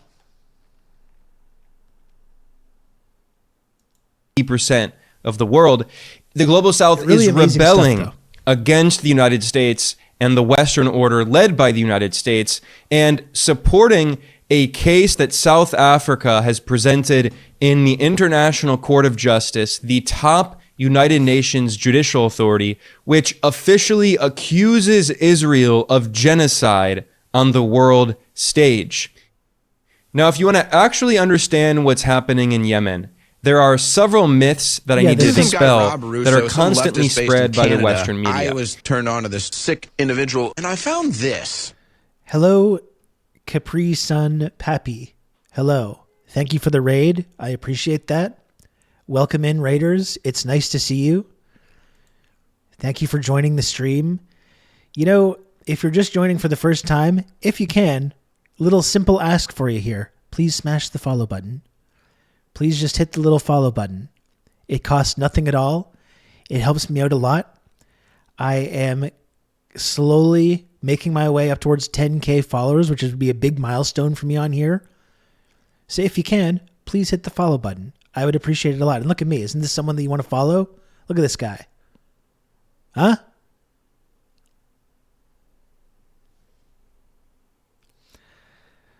Capri Sun Pappy, thank you for the raid. I really do appreciate it. Thank you for that. How's the stream today? We're just talking about this like expanding regional war in the Middle East. The Biden administration gearing up for even more of a military campaign in Yemen, despite telling people in their press conferences or whatever that they're not interested in that.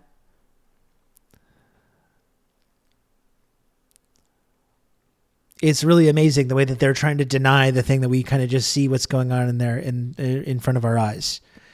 So we're watching this Benjamin Norton video about this kind of expanding regional conflict.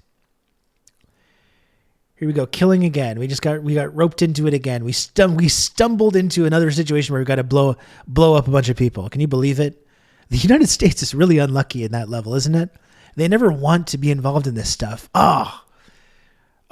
We just really hate that we're involved in this. But I guess yet again, we got to blow up a bunch of people. Mr. Magoo ass country. Like, this just keeps happening. This just keeps happening to us. It's so unfortunate. I guess we got to give another $1 trillion to the weapons contractors. I was really hoping this was going to be the last time. I was really hoping we could stop giving these weapon contractors all this money. Unlimited flow of supply of money from the U.S. government.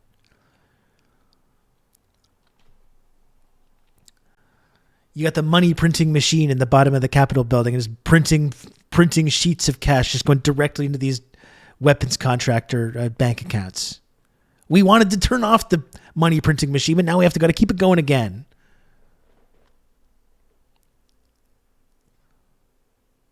It's because we're just such good and loyal allies. That's right.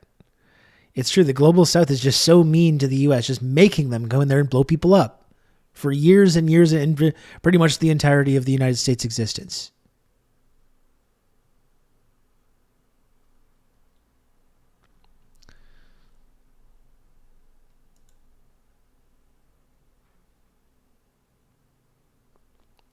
I hate getting into conflicts like this. Lockheed, I guess we need a couple more fighter jets. Can these ones fly when it's cloudy? No. Well, here's another $1 trillion, and maybe you can make them fly when it's cloudy now. What do you need, another trillion? 2 trillion? What is it? Ma'am, sir, can I please have some health care? Please shut the fuck up. Don't ask me for things.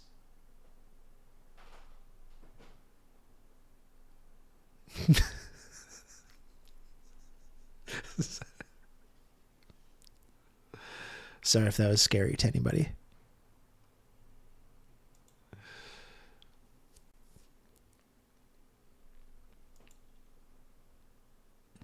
No give, only take.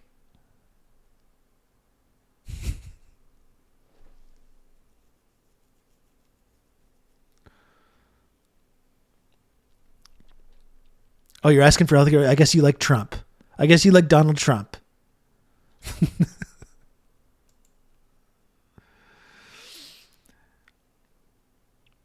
I love the look what you made me do argument about time the global south fought back. Yeah, and Silver Age 1964. That's kind of what we're talking about today, about the fact that, like, it seems like people around the world in the global south are just tired of this shit now.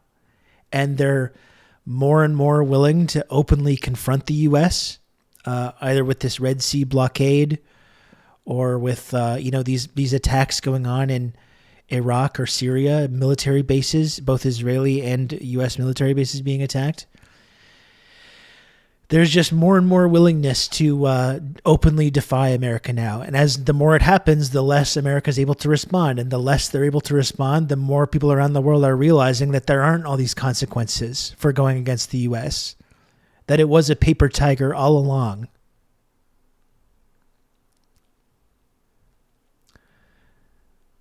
Yeah, genocide. There's a dang Cheeto in the White House. I think it's a really interesting thought experiment to wonder how much more willing people on the liberal side would be to criticize Israel right now if there was just an R next to the guy's name in the White House right now. Not even if it was Trump. If there was a Republican in the White House, I feel like all of a sudden our liberal friends would find their conscience a little bit more. There'd be a lot more willingness to kind of make a criticism about this.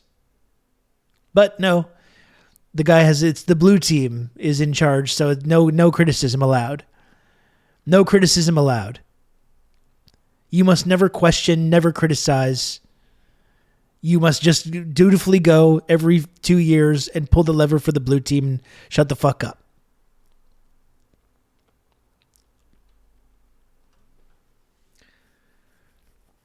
You see, the kids in cages fiasco. I mean, Plunger Man. Stephen Miller and the immigration policies that Stephen Miller championed as part of the Trump administration, most of these policies have continued.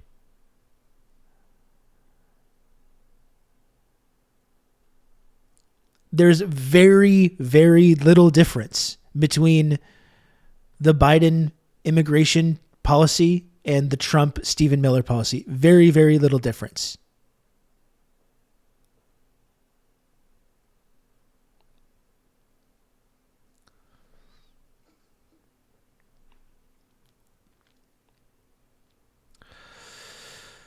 Anyway, let's continue this video, but we'll continue having these discussions one more time. Thank you, Capri Sun Pappy, for the raid. I do appreciate it. And again, if you just showed up, please hit the follow button. We got a couple of follow button smashers. If we could get a few more fine folks to just click the little follow button. If you can. I appreciate it a lot. Anyway, let's continue this video. Now, if you only read the New York Times and tried to understand what was happening, the vaccine you would thing not is a good think point, that the U.S. is waging war against Yemen and its government, but rather that the brain U.S. is disease only is just- attacking the is- so-called is just Houthi endemic. militia. However, this is completely misleading. And repeatedly, I have recommended a short article that was published by the very mainstream establishment think tank in Washington, the Brookings Institution, which in 2023 published a research paper, and it acknowledged that the so-called Houthis actually lead the government where the vast majority of the Yemeni population live. Now, I should point out that the term Houthi is a disparaging term used by the West and opponents. They're really called Ansar Allah, like Hezbollah in Lebanon. And Ansar Allah has created a government where between 70 to 80%. Remember those community notes that I was getting when I tweeted about Yemen the other day? It's an Iran-backed rebel group or whatever. It's the government. It's the de facto government of most of the country. It's not some small marginalized group of Iran-backed terrorists. The Yemeni population live. And according to this research paper published by this mainstream Washington think tank by a former CIA analyst, he acknowledged that I'm reading from his research paper, quote, "The Houthis have created a functioning government which includes representatives of other groups," and he also admitted that Ansar Allah has its origins in the grassroots in Yemen, opposing the U.S. invasion of Iraq, opposing U.S. interventionist and neo-colonial policies in the region, and he acknowledged that Ansar Allah got a lot of support in Yemen because of the brutal U.S.-Saudi war waged on their country, and he acknowledged that, quote, "airstrikes, blockades, and intentional mass starvation are the characteristics of a war the United States has supported." So if you go back to this Washington Post article, which says that the U.S. is preparing a so-called sustained campaign against the so-called Houthi militia, what you actually can understand given this context is that the U.S. is preparing for a war against the Yemeni government where 80% of Yemen's population lives. This article reveals that the United States is carrying out, quote, "near daily operations to destroy Houthi radars, missiles, and drones." However, when they say Houthi, they mean Yemeni government. The U.S. is attacking Yemeni government radars, missiles, and drones. And the article acknowledged that Israel is bombing the Syrian capital, Damascus. So the U.S. and Israel are at war with numerous countries all across the region. Now, the Washington Post claims that the Houthis are one powerful faction in Yemen's long-running civil war. However, again, as that Brookings article showed, this is not true. They are not simply one powerful faction in the civil war. They are leading the government where 80% of the Yemeni population lives. Now, the Washington Post says that the so-called Houthis are preparing their campaign in the Red Sea as a means of pressuring Israel. This is yet another euphemism. Yemen has made it very clear in public statements by government leaders that they will stop attacking ships in the Red Sea when Israel stops its genocidal war on Gaza. Period. It's that simple. Western governments act like the so-called Houthis are a crazy, out-of-control militia, and they're just randomly attacking ships for no reason. They have made it as... Or you could say, another way of saying that is to say they're doing more to uphold human rights and international law than almost any other country. Something I said a few weeks ago, which was objectively true, which upset many, many people who all of a sudden thought that the Houthis or Ansar Allah were the worst terrorist group imaginable. Overnight. Remarkable.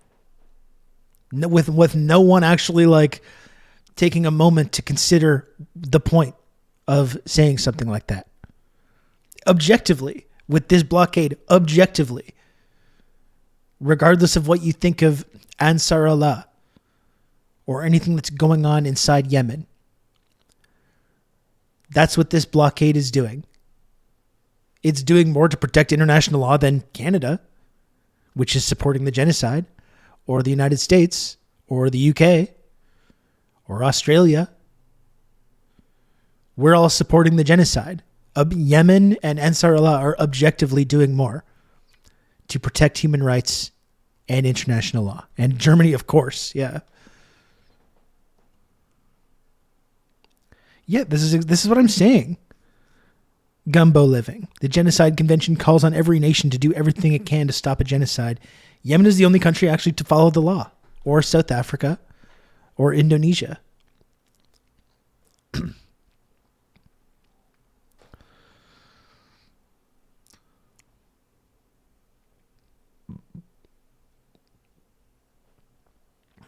Americans that just found out about Yemen are super pro bombing them. Yeah, or they were against bombing Yemen when Trump was president and when Trump was helping Saudi Arabia create this like horrific human rights disaster in Yemen. That's when it was important to stop bombing Yemen. And now that the blue team is in charge and they said Yemen bad, Houthis bad, immediately they're just all in.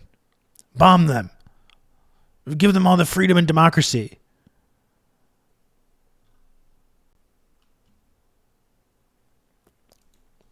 Clear as day. This is an attempt to try to stop Israel's genocide, and many countries in the global south have supported South Africa's case in the International Court of Justice accusing Israel of genocide.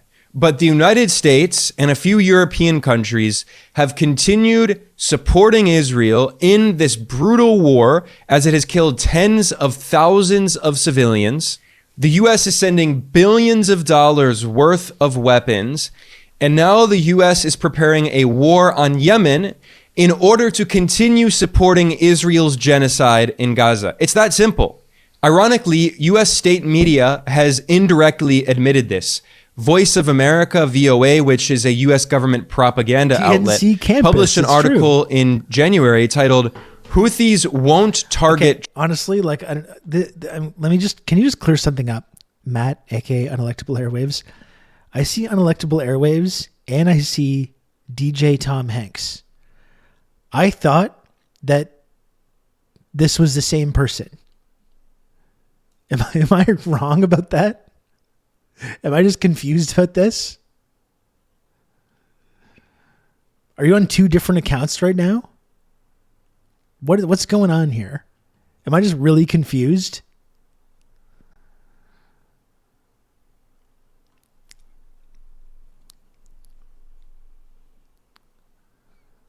Pumping the numbers up.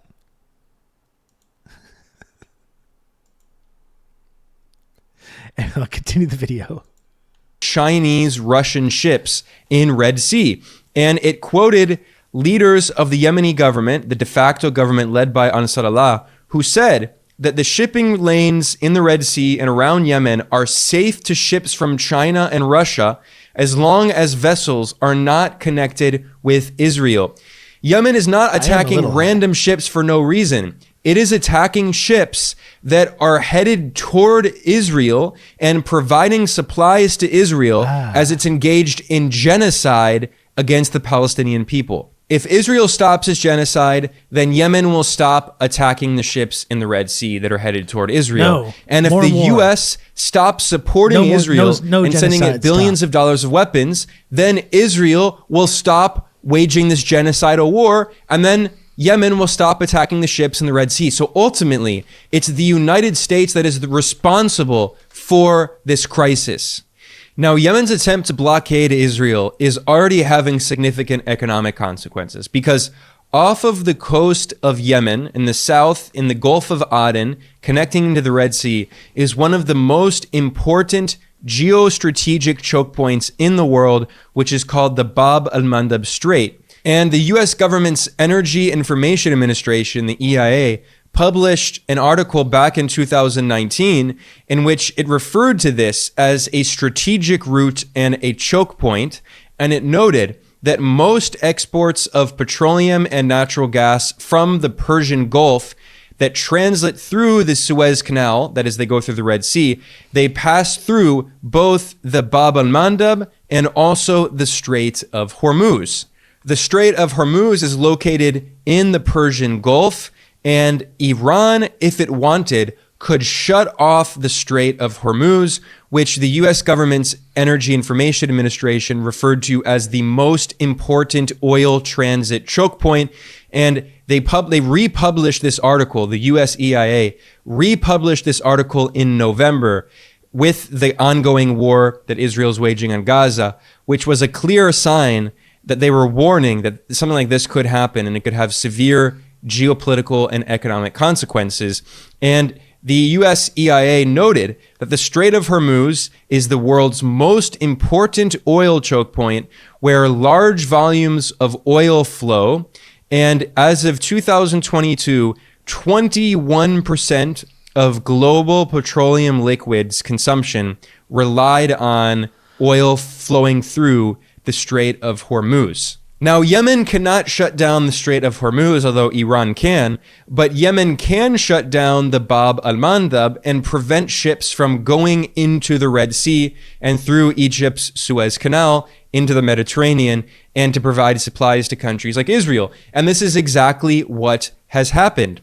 So now, in response, many shipping companies around the world are avoiding the Red Sea, and instead they are sending their ships from East Asia and South Asia. They are sending them south around Africa, around the Cape of Good Hope, and going through the western part of Africa up into Western Europe and into the Mediterranean. The problem with this is it adds nearly 10 days to the normal shipping route that went through the Red Sea and through the Suez. When shipping companies were using the Red Sea and Suez Canal route, it was about 18.5 thousand kilometers, and it took about 26 days on average. Whereas now, large container vessels that are traveling around the Cape of Good Hope, around southern Africa, it's around 25,000 kilometers, and it takes about 34 days on average. Now, this is not the end of the world. It's still possible to send these products. However, this is going to have a few significant consequences. One, because of rising transit times, that also increased the costs of sending goods on these big container ships. Two, because of the violence in the Red Sea, this has meant that there has been a massive explosion in insurance costs, which in turn increases the costs of the products that they are shipping, which is contributing further to inflation. So many countries in recent years have been dealing with inflation problems, and a big reason for that was because of supply chain issues due to the lockdowns during the pandemic. Well, now, just as the world was largely recovering from inflation, we are very likely going to see more inflation due to the rising costs and times of shipping. and because Or of these capitalists that geopolitical control these crises industries in the could just not region. raise prices And and let's just not make less forget money. that many countries have elections this year, 2024, and especially in the United States, there's going to be a very significant presidential election. So if inflation starts rising again, it's going to hurt all of the incumbent governments, and especially the US government, which is now very concerned about the possibility of rising shipping costs leading to more inflation. And therefore, the US government is threatening Yemen and waging war on Yemen. USA Israel can't kick its petroleum habit, as Irate Lump said a few minutes ago. That's a good pause face. Wow. And that's the amazing thing too, is that America could have kicked its petroleum habit right by now if it had engaged in an actual transition in the 80s when this should have happened. We should have transitioned away from fossil fuels in the 1980s. And now we would be in good shape. We would be in great shape, actually. Unfortunately, that did not happen. So unfortunately, we're going to continue to be heavily reliant on fossil fuels for the next foreseeable future. As long as we're doing a little bit more to engage in that transition right now, but we're getting our asses absolutely kicked by China and their transition that they're making right now.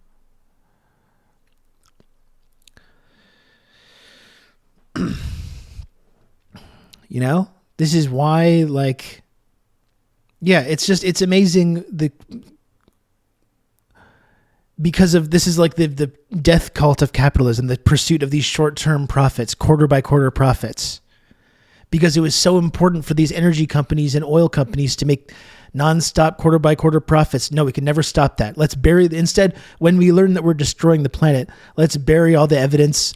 Let's fund junk science. Let's do everything except just like trying to figure out different ways of keeping lights on for people. Because it's more important to just juice the quarter by quarter profits of all these energy companies. And because we've done that for the last 30 years, rather than actually doing anything to address this a crisis that we knew was happening, now, lo and behold, economically, we're at the mercy of all these different people and all these different forces when we could be energy independent by now. We could even make profits with this. But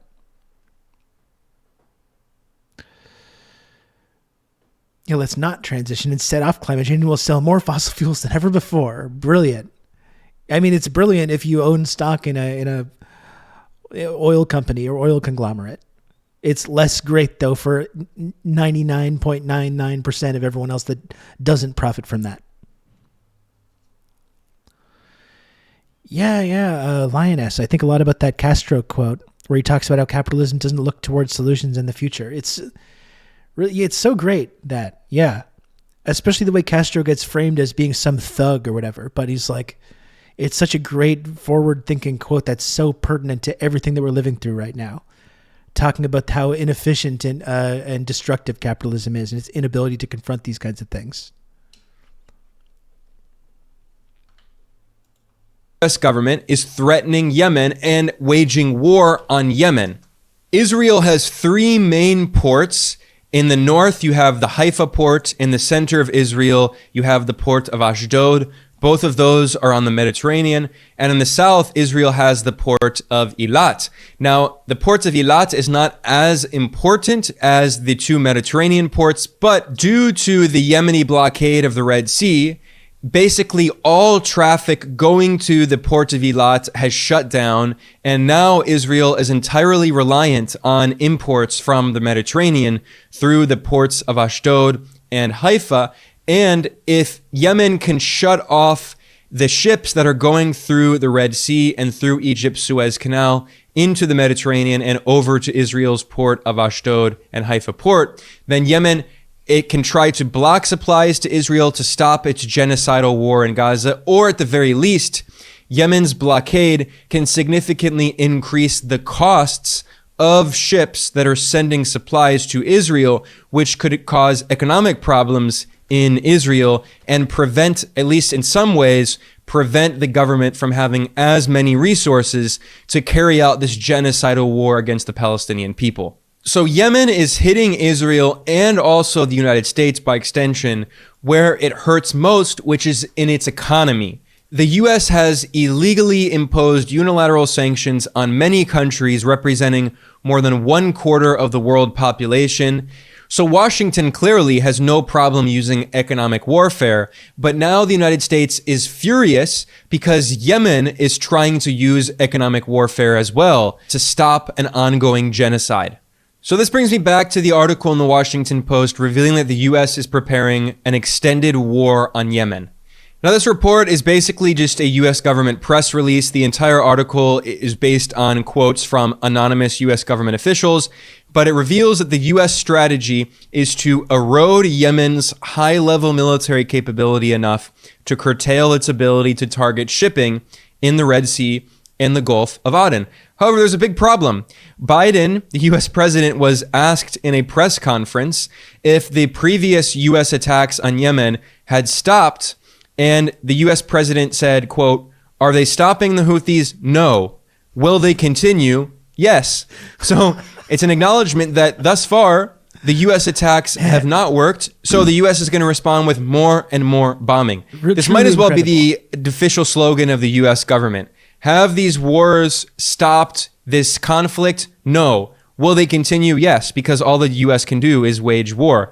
Now, ironically, the Washington Post acknowledged in this report that by waging war on Yemen, this is undermining the U.S. government's attempt to refocus foreign policy on Russia and China. So the U.S. is having to move away from the new Cold War it's trying to wage against Moscow and Beijing, and instead refocus on these endless wars in West Asia. Now, what's funny about this article, as again, it's basically a U.S. government press release, and the Washington Post wrote, "Officials say they don't expect that the operation will stretch on for years, like previous U.S. wars in Iraq, Afghanistan, or Syria. But this is always what the U.S. government says. When the U.S. invaded Iraq, this is exactly what the U.S. said. This war is not going to last years, and it's technically still continuing today. As I explained in a previous video, the U.S. is still militarily occupying Iraq and bombing Iraqi security forces despite the Iraqi government repeatedly calling for the U.S. occupiers to leave." Now, in this Washington Post article, the unnamed U.S. government officials acknowledged that they can identify no end date or provide an estimate for when the Yemeni military capability will be adequately diminished. So it's an open-ended war. It's going to keep going on and on. And in addition to the military side of the war, there's also a political side and an economic side. So the Biden administration has reimposed the so-called terrorist label on Yemen's so-called Houthi movement, on Ansar Allah. Now, ironically, it was Donald Trump, his government, who originally had put this so-called terrorist label on Ansar Allah, because, of course, Trump was very closely allied with Saudi Arabia. And Biden claimed during his presidential campaign that he was going to reverse that and he was not going to embrace Saudi Arabia like Trump had done. But now we see that Biden is continuing Trump's policies, and Biden has restored Trump-era sanctions targeting Yemen, which once again is the poorest country in West Asia. And now with the sanctions and the so-called terrorist label, it's going to make it very difficult for the United Nations and international humanitarian organizations to send aid to Yemen, which means that this is going to probably lead to many thousands of deaths due to completely preventable causes because of this U.S. war on Yemen, because it's going to be very difficult to send humanitarian aid to people who desperately need it in Yemen. Now, in response to this U.S. terrorism designation, Yemen's real parliament, which governs 80% of the population, passed a decision that officially declared the United States, the United Kingdom, and Israel to be the top terrorist entities on Earth. And by the way, what's really funny is the Washington Post chose for the header image on this article that I've been discussing today, it shows an image of a Yemeni man at a protest, and he has a sign in Arabic that says, America al-Irhab, which means in Arabic, the United States is the mother of terrorism. And of course, for the Yemeni people, the United States is the mother of all terrorism because, as the United Nations reported, between 2015 and the end of 2021, and listen, this is a tricky thing to talk about as well. It's like you understand why people in Yemen would think this about the United States or the UK. I saw all kinds of criticism too about like that like Houthi guy that Hassan interviewed and saying like, oh, like he's like he's a kid. And he's out there, he has comments saying like that he doesn't like Jews and stuff like that.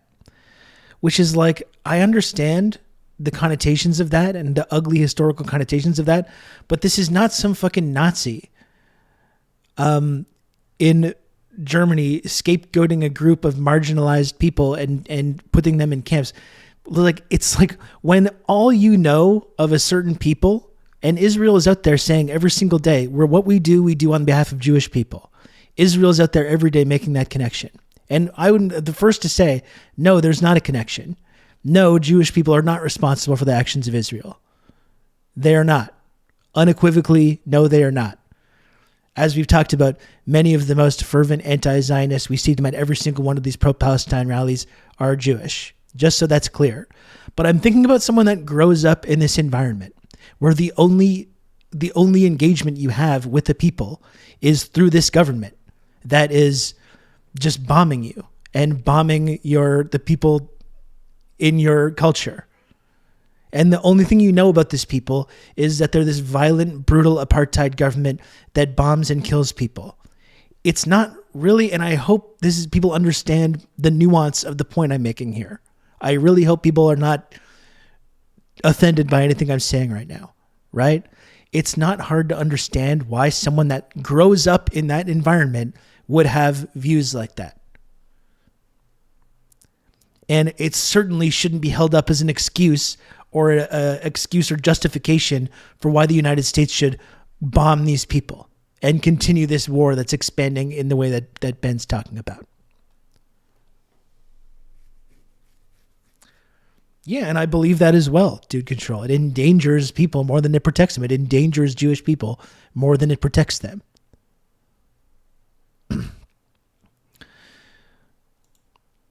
Putting the Star of David on the flag also goes a long way to conflate the religion with the state. I mean, that's central to their whole, like, the understanding of what their country is, what their state is making it completely inseparable from the religion.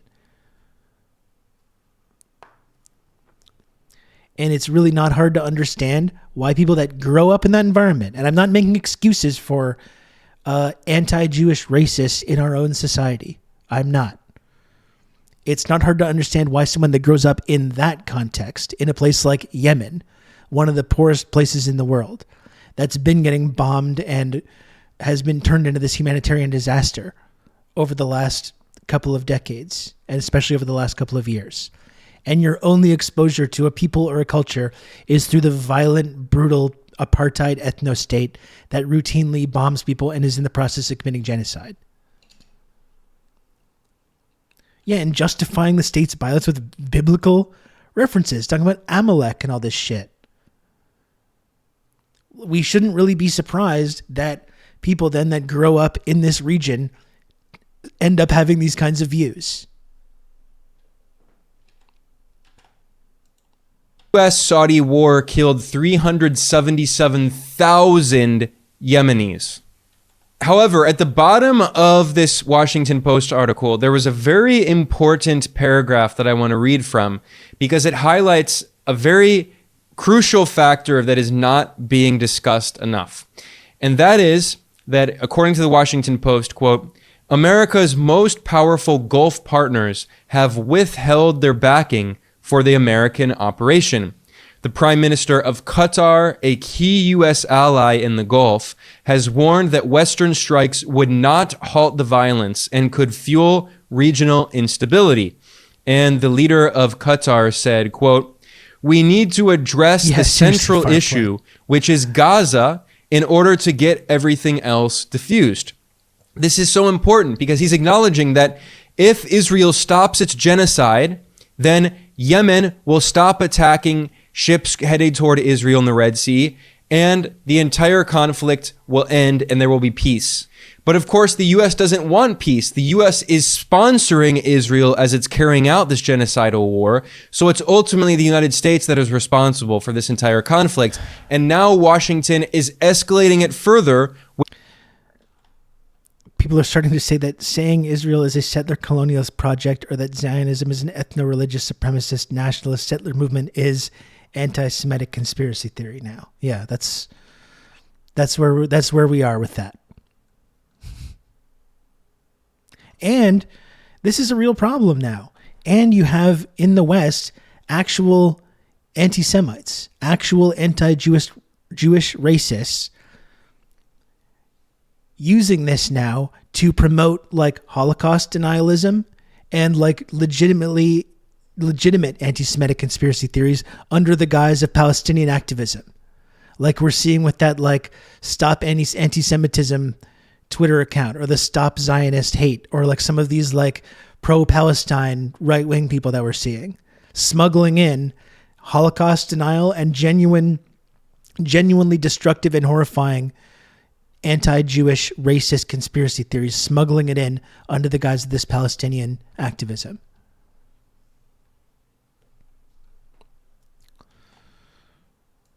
Responsible for this entire conflict, and now Washington is escalating it further with its war on Yemen.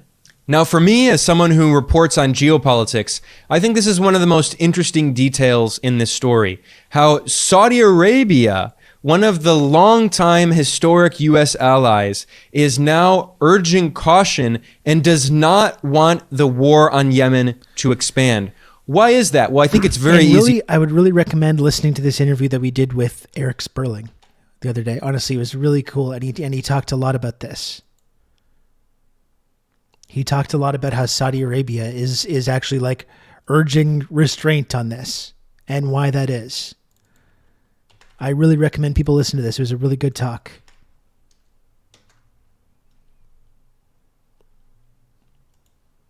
To explain. Earlier, I cited an article in the New York Times by the New York Times editorial board from 2016 titled "America's Complicit in the Carnage in Yemen." It acknowledged that Saudi Arabia had no concern over killing innocent civilians in Yemen. They were bombing civilian areas like hospitals, and they were committing war crimes. Yet real anti-Semites are also promoting great replacement theory that claims Europe's and the USA's white populations are slowly being replaced by colored people because of influence from Jewish people. And you know who else is promoting that theory? Elon Musk. Elon Musk is openly promoting this theory, which is like, it's like the modern day Judeo-Bolshevik conspiracy. It's like the modern version of that. And people like Elon Musk are promoting this idea and at the same time touring Auschwitz with Ben Shapiro and supporting Zionism and completely escaping all culpability for promoting this like actual anti-Jewish racist conspiracy theory to talk you through that all gets this. Jewish people killed.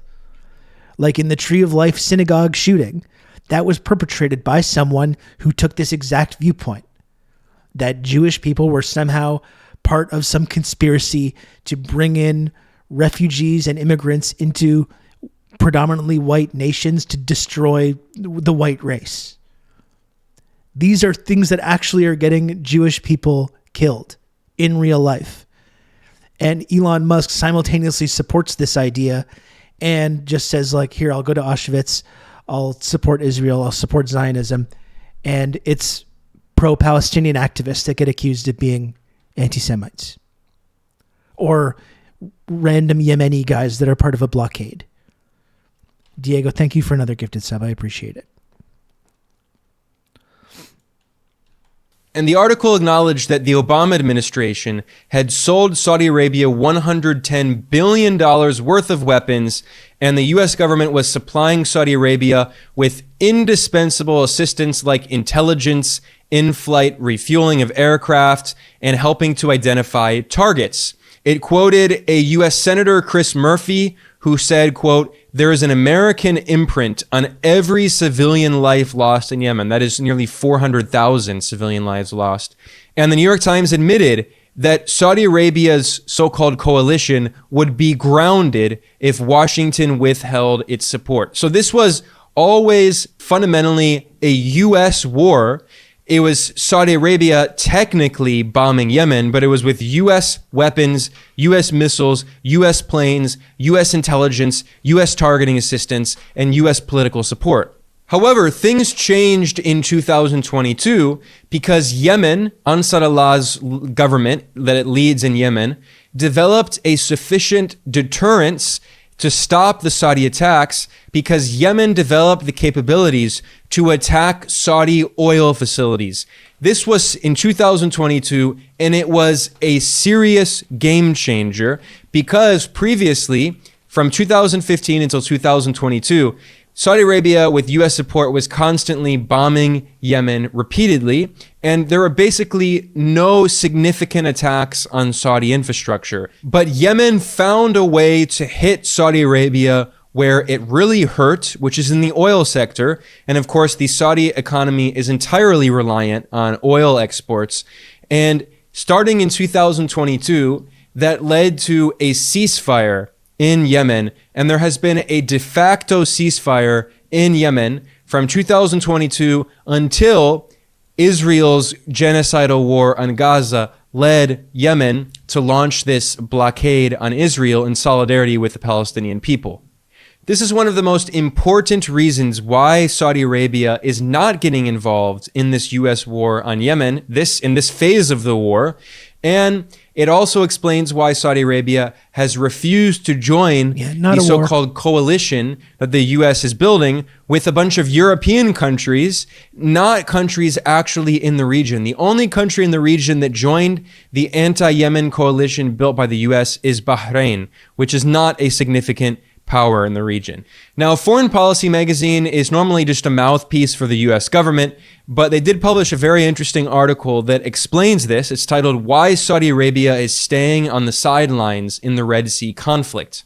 It explained that a Western offensive on Yemen is precisely the opposite of what Riyadh wants, as it conducts a delicate peace negotiation with the Houthi leadership to extricate itself from Yemen, and Saudi hopes permanently protect itself from cross-border attacks. Therefore, Saudi Arabia... Amazingly, the more Saudi Arabia starts defying the U.S., the more we're going to start hearing about its human rights issues. And when I talk about that, that's not denying that Saudi Arabia has human rights issues. It absolutely does. It's just amazing when these human rights abuses get totally overlooked when it's acting as a dutiful client state of the U.S. empire. And the moment it starts exercising slightly more sovereignty, all of us, then we're very concerned about this. Wow, we're so concerned. Arabia has chosen to stay out of the conflict, and lines of communication between Saudi Arabia and the Houthis are staying open as Riyadh avoids overtly siding with Washington, lest it become the target of attacks. Of course, Yemen cannot launch attacks on U.S. oil refineries on the other side of the world, but it can easily launch attacks on Saudi oil refineries. This article pointed out that in 2019, Yemen launched attacks on Saudi Aramco, the oil giant, and this was a turning point.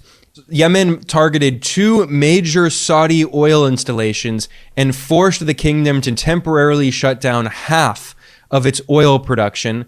And then, of course, in 2022, Yemen launched more attacks, which devastated Saudi's oil capacity. Sean, there's few things funnier to me than the MBS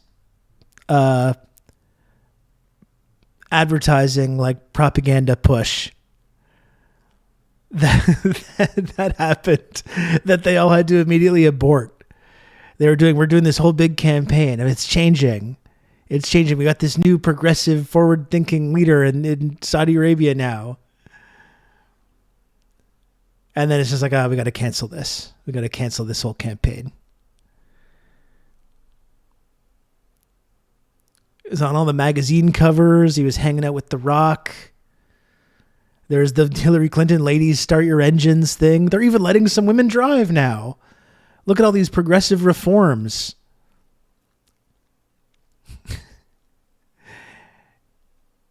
And then he bonesawed a reporter, and they were just like, what? I thought this guy was nice. I thought he was a nice guy.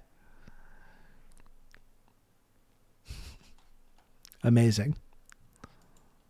It pressured them to agree to a temporary ceasefire. Another very significant factor is that these days, Saudi Arabia is keeping its dialogue open with Iran. This point cannot be stressed enough. In March 2023, China announced a historic breakthrough negotiating peace between Iran and Saudi Arabia, and now Riyadh does not want a new conflict with Tehran. In fact, as of January 2024, both Iran and Saudi Arabia are both officially members of the extended BRICS bloc, along with Brazil, Russia, India, China, and South Africa. And other countries that now have joined BRICS include Ethiopia and Egypt, and also the United Arab Emirates. And these are all countries that geopolitically are influenced by the crisis going on in the region and can benefit from more stability in the region and not more conflict, which is what the US and Israel are fueling, whereas China is trying to broker peace and use diplomacy instead of war. Now, historically, Saudi Arabia has been a very close US ally, and in fact, going back to February 14th, 1945, when US President Franklin Delano Roosevelt famously met with the Saudi king, there was essentially an agreement in which the US would provide security to Saudi Arabia, and in return, Saudi Arabia would provide oil for the United States. However, several significant geopolitical changes have happened since then, and Saudi Arabia has been leaning more and more toward the east. Now, of course, Saudi Arabia is not going to simply ally with China and Russia. That's a very simplistic view. Instead, Saudi Arabia is increasingly maintaining a kind of non-aligned foreign policy, and it's very easy smart. to explain why. You don't The have to like them, first but and they're most smart, and they see important which way reason the wind is blowing. simply economic. Everyone around the China world has can smell become the the stench of largest death trading partner of on the most US of the empire. countries Everyone in the around the world, so-called even Middle their most East, that is vital West client Asia, states and also allies. North Africa. They all smell the and stench of especially death. for Saudi Arabia, Coming China from the is US the empire. They all number know what one the next century is gonna exporter look to like. Saudi Arabia, They're not and stupid it's the number one importer of Saudi exports, which is largely oil. But it's not just Saudi Arabia. China has become a very significant trading partner for most of the countries in the region. And in fact, as a top US diplomat acknowledged in an article that, complaining, scared about China's growing economic influence this January, China is the top trading partner to more than 120 countries. A top US diplomat acknowledged that in an article at the US government-backed Wilson Center. And it shows that China's economic influence is growing. And why would 120 countries that trade more with China than the US, why would they sacrifice relations with their largest trading partner on behalf of Washington? I mean, it doesn't make sense. It's economically suicidal, but this is what the United States expects many of these countries to do. This is particularly clear if you look at a graph of Saudi Arabia's external trade with the US, the EU, and China. You can see that as China has massively developed economically in recent decades and become the world's industrial superpower, China is importing more and more Saudi energy. And the US at the same time has become one of the world's leading oil producers and is actually importing less and less oil from Saudi Arabia. So why would Saudi Arabia sacrifice its relations with the most important trading partner it has on behalf of the US? And it's funny when the US asks certain countries, like in Western Europe, in Germany, for example, to sacrifice their own energy security, they're like, yes, sir. And they immediately do it. It's becoming less and less effective, though. There's more and more places that are like, no, actually, we're not just going to economically sabotage ourselves like Australia is going to do, for example. Yeah, Australia, really great idea to, at the behest of the United States, constantly antagonize and cut yourself off from your closest trading partner and your closest neighbors.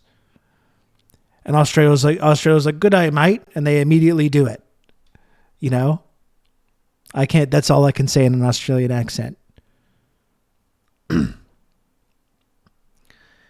Are they reversing it? That's interesting. Well, I mean,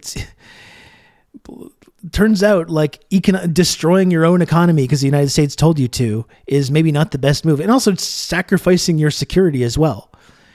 When you're deliberately, militarily antagonizing your closest neighbor who has the capability of completely running you over. Turns out that actually makes people less economically secure and makes them less physically secure as well. No.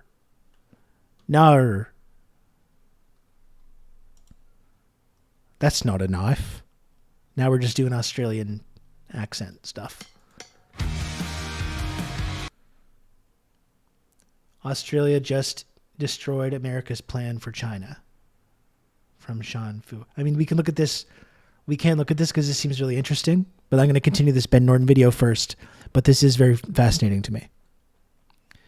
Yeah, and what happened with the Nord Stream? I don't know. We don't know. It's just a total mystery. This is one of the most important geopolitical facts that is not stressed enough. Not enough people know that U.S.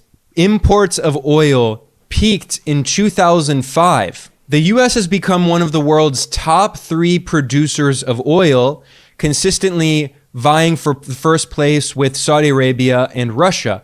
The U.S. is one of the world's oil superpowers. The Russians blew up their own pipeline. Well, that's the amazing thing is that now they're not even saying that. Now they're saying, oh, it was Ukrainians, but like we didn't know about it though. We were like, hey, don't do this, and they did it anyway. So it wasn't us, you see. It was just the people that we've been training and arming for years and are currently a part of a proxy war that we're engaged with. That's all. But it wasn't us. We had nothing to do with it. Other than that, other than training and arming all these people that carried out this attack, we had nothing to do with it whatsoever. It's like you expect people to believe this. You really expect people to believe this shit. Does Mexico want to bring Israel to the ICC as well? Hell yeah. There we go.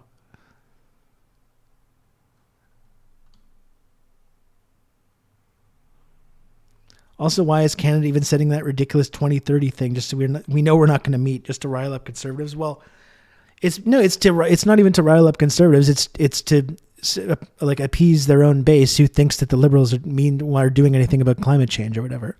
So we love to set benchmarks. We just love to set benchmarks and then not actually change our society in any way. That's all. And that's where we're helping. We're doing something. Can look at a graph of U.S. oil production, imports, and exports from the U.S. government's Energy Information Administration. And they were really competent, except they left their passports on the sidewalk next to the WTC towers. I mean, on the boat they used.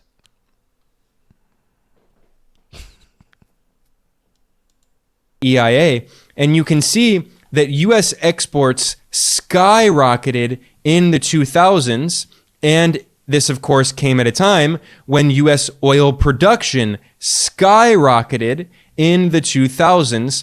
And, of course, as U.S. oil exports massively increased and U.S. oil production massively increased, it makes sense that U.S. oil imports significantly decreased throughout the 2000s. Now, why was this? What happened? It was because of the shale oil boom in the United States in the 2000s, in particular under the Barack Obama administration. U.S. oil exploration and drilling massively expanded with access to shale. And Obama boasted about... Considering how the Biden administration is still accusing Cuba of supporting terrorism, which is a preposterous thing from the fucking United States of America, while Israel's doing a genocide in Gaza. Cuba would be, I think, have the most right to make this kind of accusation. This back in 2018. When I was working at the Real News Network, I published an article and a video about this back in 2018 titled "Obama Tells Wall Street to Thank Him for Making Them So Much Money." And I looked at an event with many bankers and oil companies that Obama spoke at in 2018. And Obama boasted of turning the United States into the world's biggest oil producer. And he said, "That was me, people. Of course, this is deeply ironic because Obama claims to care about climate change, but he actually helped contribute to significant climate change and environmental destruction. And here's this video clip of Obama boasting of making the U.S. the world's largest oil producer. And he also boasts of making Wall Street richer. You know, I know we're an oil country, and we need American energy. And by the way, American energy production. You wouldn't always know it, but you know, it went up every year I was president. And you know, that whole suddenly America's like the biggest oil producer and the biggest that was me, people. I just want you to so thank you, sir. And like, as usual too, the America becoming a top oil exporter does absolutely fuck all for the people in America. It doesn't give them more energy security. You're taking it out of the ground and destroying the local environments a lot of the time.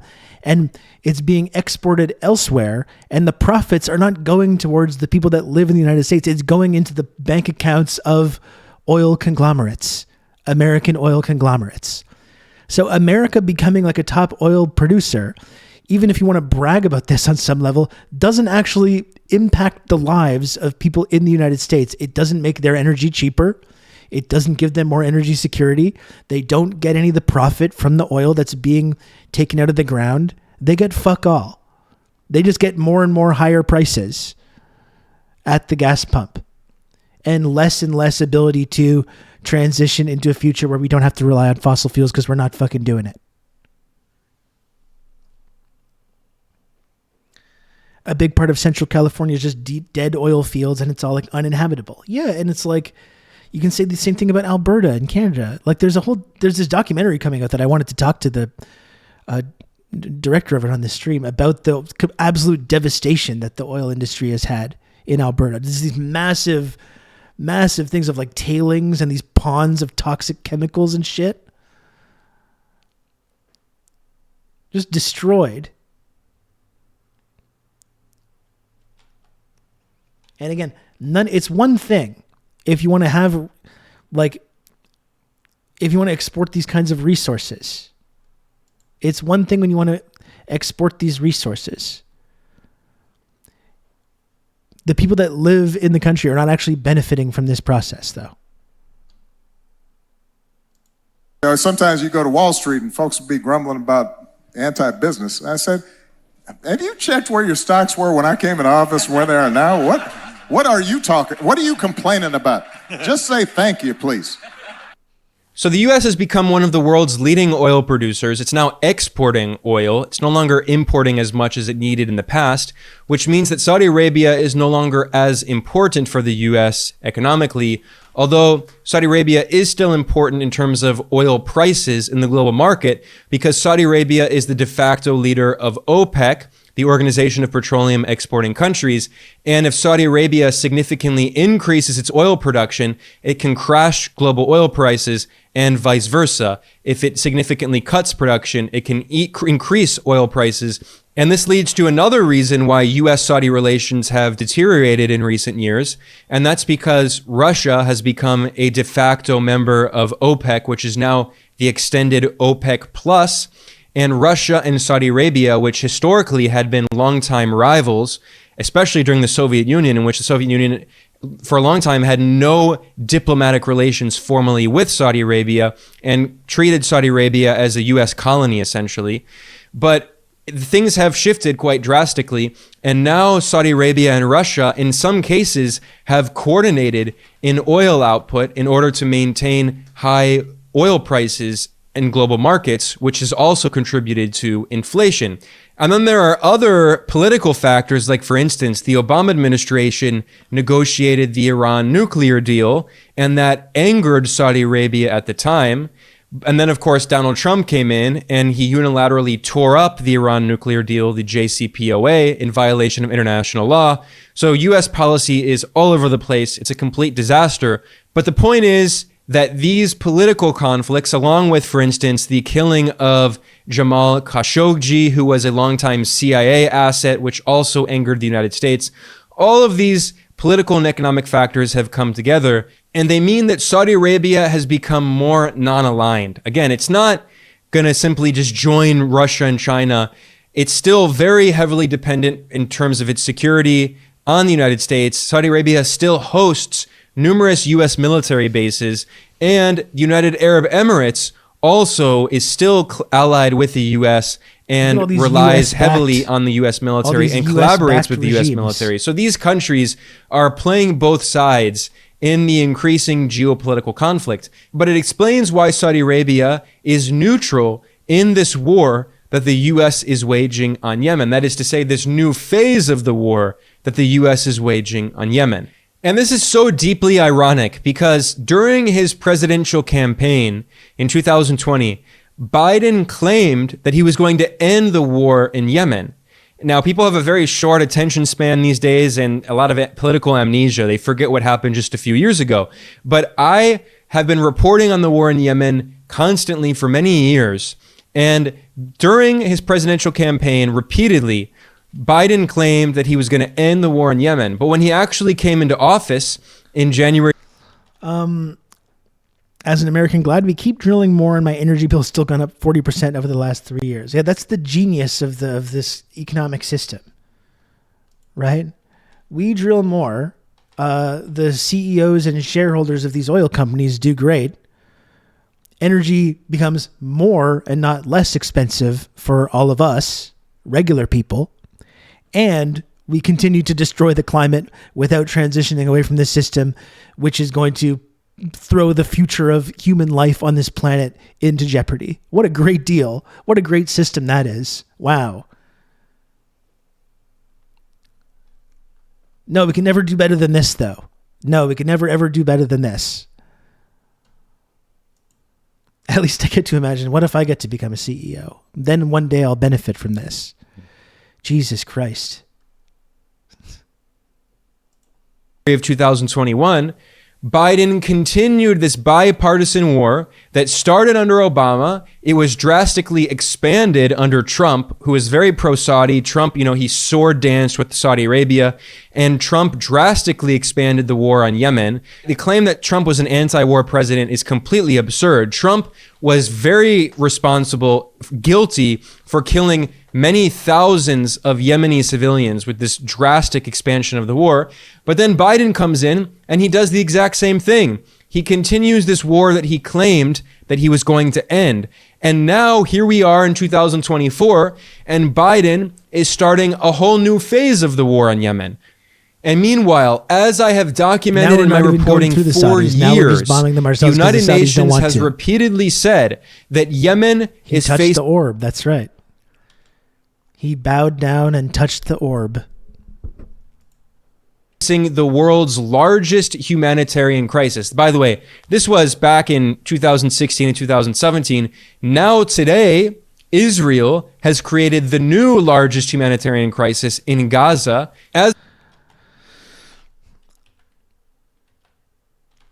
I've heard some lib streamers seem to think voters will forget about genocide by November. I'm not sure that I would be wanting to take that chance, frankly, to say nothing of the fucking moral stain of supporting this genocidal mass murder campaign in Gaza.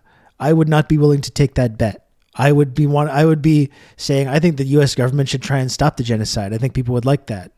But that's just me. One of these out of touch socialist guys. This was back in 2016 and 2017. Now today, Israel has created the new largest humanitarian crisis in Gaza. As of 2024, Gaza is actually now the world's worst humanitarian crisis, according to the United Nations. I'm reading here from the website of the United Nations Office of the High Commissioner for Human Rights. In a press release published January, quote, Gazans now make up 80% of all people facing famine or catastrophic hunger worldwide. They were described this as a, quote, unparalleled humanitarian crisis. It won't be over by November, but I think I saw Will Menaker saying today, I think now that they've destroyed any capacity to even continue counting the dead, the death toll is going to stay somehow. It's going to magically be staying at around 25,000. There's already stories in the New York Times saying like it's slowed down. The rate of killing has slowed down. Meanwhile, they're starving the population. There's still thousands of people buried under rubble. There's going to be disease. And their liberal press has already been like, it's already paying dividends. Biden's a strategy on this, slowing down the rate of killing. Just delusional. Crisis, and UN human rights experts warned, quote, currently every single person in Gaza is hungry. A quarter of the population are starving and struggling to find food and drinkable water, and famine is imminent. Now, if you go back to 2017, the United Nations warned the exact same thing about Yemen. This is an article I published back when I worked at Alternet in January 2017. During the ICJ case, one of South Africa's lawyers presented info that experts predict more Palestinians will die from starvation and disease than airstrikes. Yeah. And this is just barbaric. It's fucking barbaric. And we're still just backing it fully backing this.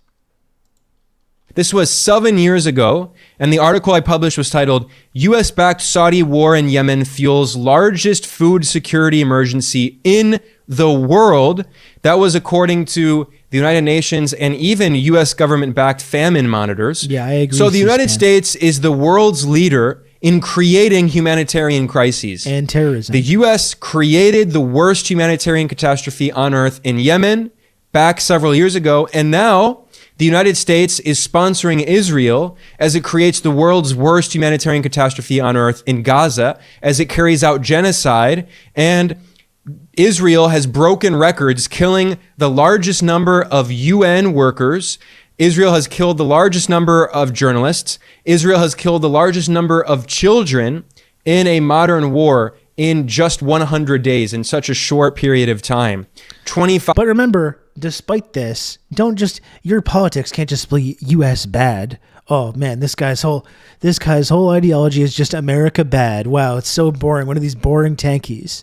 Like, how many more humanitarian disasters does the United States need to create in order for that to be legitimate to some of these people? Like, I'm genuinely wondering. Like Ben's saying, just in the last decade, the two biggest humanitarian disasters in the world, fully sponsored by the United States.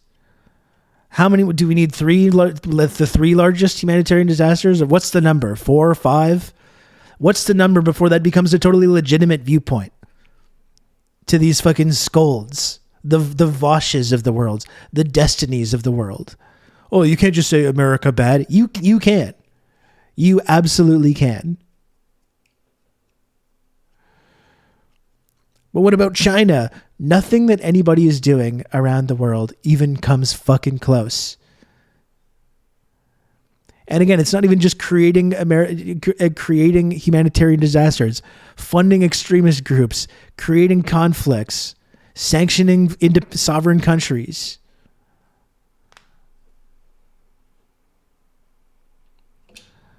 You know, and people still act like it's some crazy tanky belief to say like, when America is involved in any conflict, I take the other side. Whether we're talking about Yemen, whether we're talking about Ukraine, whether we're talking about Taiwan, whether we're talking about Israel, I look at the side that America is lining up on, and I support the other side, or Iran, or whatever. And people act like that's somehow like some incoherent or childish position, and not something that's completely rational and principled.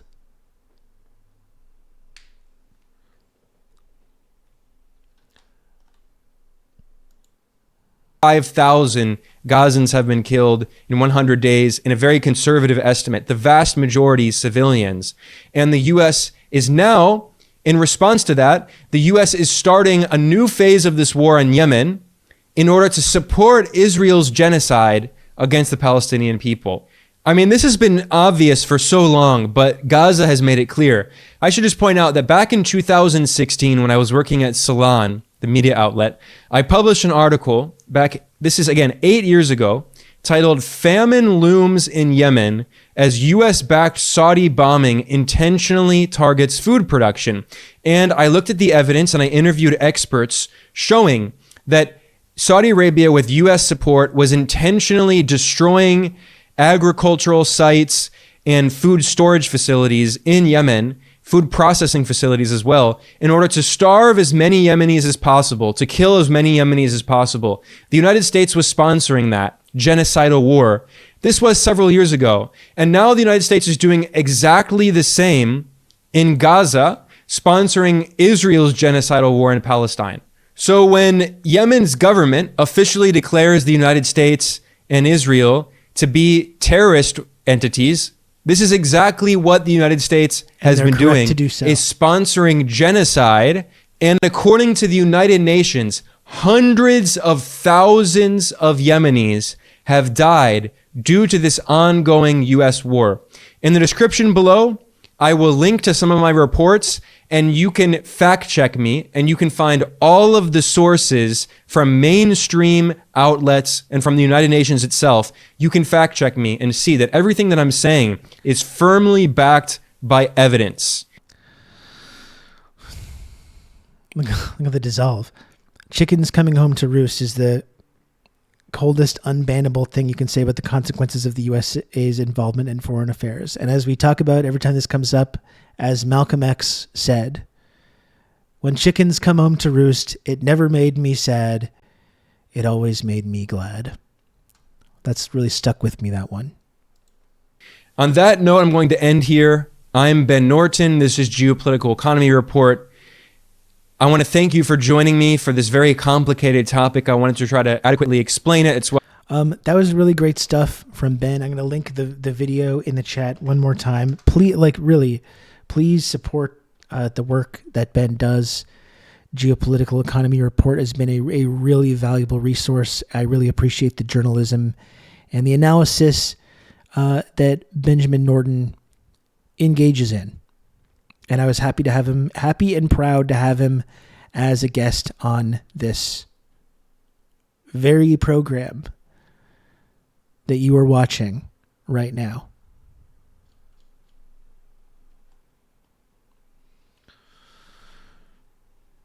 Anyway, that was it was a launch pad to a lot of really good discussion as usual as well. I don't totally know what's next. I'm not going to leave right away. I'm going to try and stick around for another hour or so. So I'm not totally sure what's next on the agenda. To hear these harrowing reports day after day and have to listen to people scold you to vote for the person with the single most power in the world over this genocide is absolutely disgusting. I mean, that's what it comes down to, is Fiddler. Like, whether you're kind of talking about voting for Democrats or bombing Ansar Allah. If you want people to vote for the Democrats that are against genocide, if you want the Houthis to stop blockading the Red Sea, then stop the genocide. Something that Joe Biden has been able to do from moment one.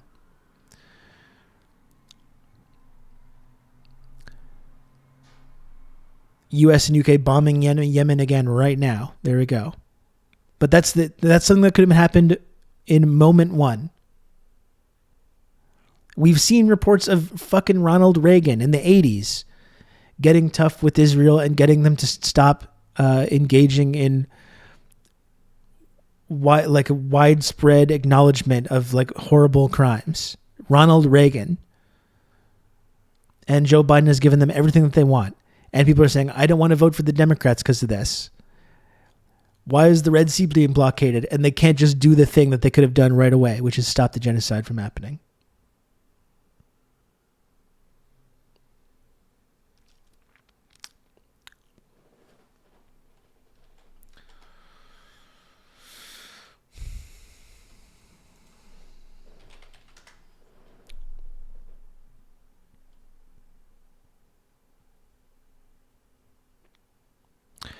Is there any who was that? Dakaduna, do you have a source or like a live feed, or I can check on Twitter, I guess.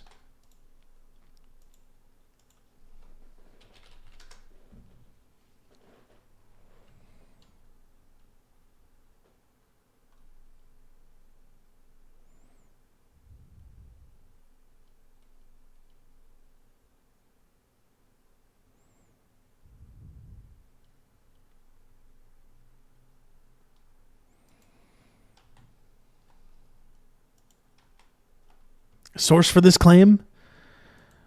First video, this is from a few minutes ago. First video footage for U.S. airstrikes targeting Yemen. The American-British aggression targeted the Yemeni capital, Sana'a, the governorates of Taiz, al-Baida, and Hajjah.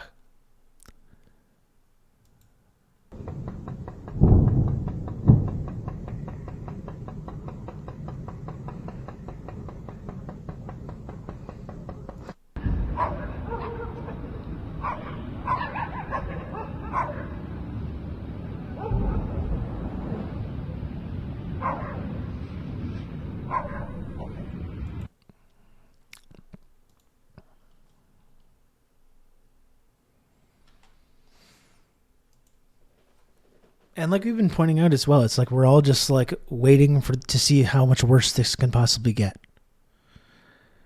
Every day we get a little bit closer to this just completely spiraling out of control.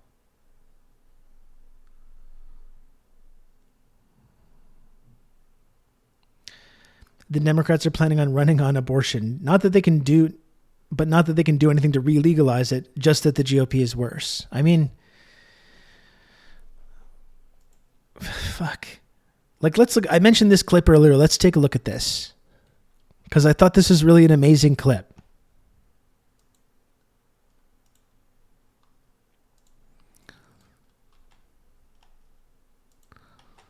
How do you talk to this voter? Like, let's look at one of these crazy unhinged people that are refusing to vote for Brandon, the Democratic Party. Saba, you said reproductive rights are a huge factor for you, but that you probably won't vote for President Biden. I think it would be hypocritical of me to use reproductive rights as a way to justify voting for Biden when Biden is aiding and sending military aid to Israel, which is airstriking Gaza and blocking humanitarian aid, leading to women there who are pregnant, either getting C-sections without anesthesia, not being able to be provided with prenatal. Saba, you said... Like, that's called having like a basic principles. That's called having like actual convictions. This is what these people don't understand. What, you're not, when we say, you say reproductive rights, but why doesn't that just immediately get you to vote for Joe Biden? Yeah, it does seem fairly reasonable. And again, the idea of stopping the genocide just never occurs to these people. It just doesn't occur to them. It just doesn't occur to them. And the problem is her. She's the problem, not Joe Brandon. Not Joe Brandon continually funding this genocidal mass murder campaign. She's the problem because she refuses. She's letting that small detail get in the way of voting for Joe Brandon and the Democrats. She's wrong for thinking that. She's wrong for not wanting to vote for Joe Biden. And reproductive rights, which have all been taken away while Joe Brandon is the president.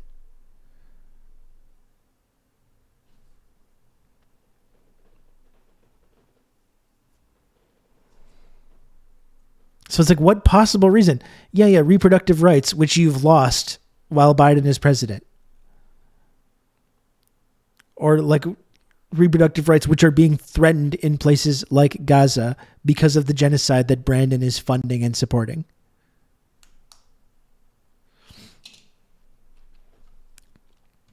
But then there's something wrong with her. There's something wrong with her for daring to question the Democratic Party and Joe Brandon. It is just a sports match. And that's the thing, is like, it just feels like there's a generation now that's just opting out of this. And all these tactics are not working. I really don't think this shit is going to work anymore. And young people, again, showed up for Joe Brandon, not only in 2020, but in 2022 as well. In the midterms, young people still supported Brandon even after the first 2 years were looking incredibly disappointing. And it's everything. It's reproductive rights. It's war. It's student debt. It's climate. As much as people like the people that love the Democratic Party brag about all the big accomplishments and the climate bill and the infrastructure bill, they have abandoned all their major promises on each one of these issues that are meaningful and important to young people.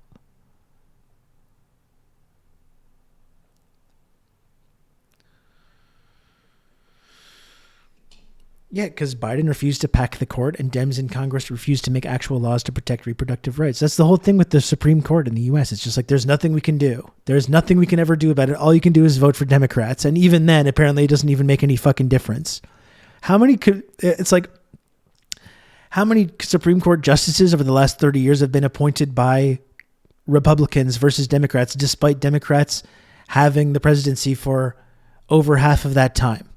It's been like 80, I don't know the actual stat, so correct me if I'm wrong. It's been like 80% of justices have been appointed by conservatives and Republicans, despite the fact that they've had equal amount of time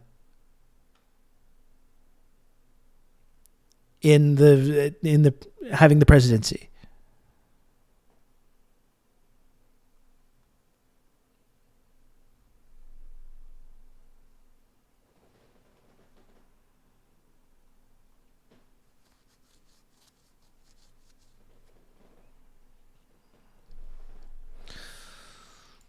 It's a choose your poison country. It's true.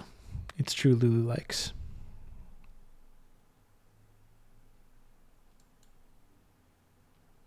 And the majority of Supreme Court justices have been appointed by presidents that did not win the popular vote. That's good old American democracy. I mean, even the whole thing with like the Electoral College and like these random states that no one lives in having the same amount of electoral power as like California and New York is just incredible how undemocratic it is. It's amazing that they even still try to suggest that it is a democracy. In fact, usually when people complain, you'll see the same people say like, oh, it's not a democracy, it's a republic. They admit it. It's so undemocratic. It's like, it couldn't be more of an authoritarian dictatorship. It really couldn't.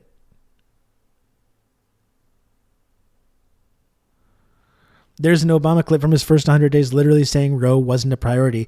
When he campaigned, Lioness saying like, let me be clear, it is a priority. And then as soon as the campaign's over, it's no longer a priority. But of course, it's like Jill Stein voters. It's the problem. It's their fault. It's Jill Stein voters. They're the reason this happened.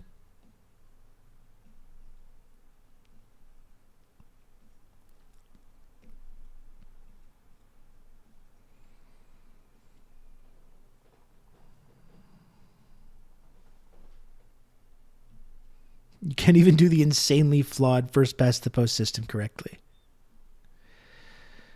The distractions don't seem to be working as well anymore. No, this is what I mean. It's like, it just seems like less and less people are being convinced by this bullshit anymore.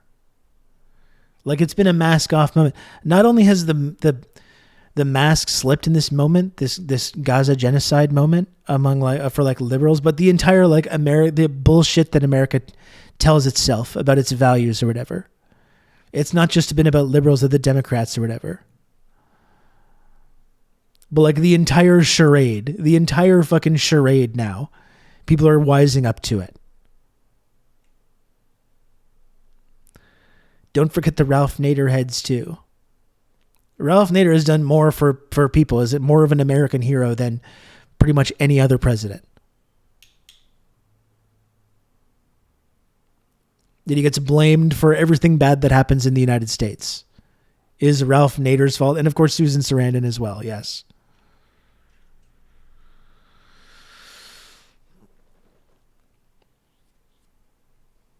I do feel like more people are becoming aware of everything, but at the same time, I'm surrounded with so many people who simply just don't care at all and just go about their lives as if none of this affects them. Well, that's definitely true. Lulu likes, and something else that's horrible that's happening is a lot of people are wising up to this scam, and because the left has been so thoroughly destroyed, and there's no big actual left wing organizations or parties that they're organizing as much as people are trying to do that. So they're getting pulled even further to the right. They're getting pulled into this fake right-wing populism that doesn't actually challenge the status quo, that makes a kind of critique about the status quo, but actually reinforces it, which is fascism, this false right-wing revolution. More and more people in Canada as well are being funneled to these right-wing movements because of this like dissatisfaction with the status quo.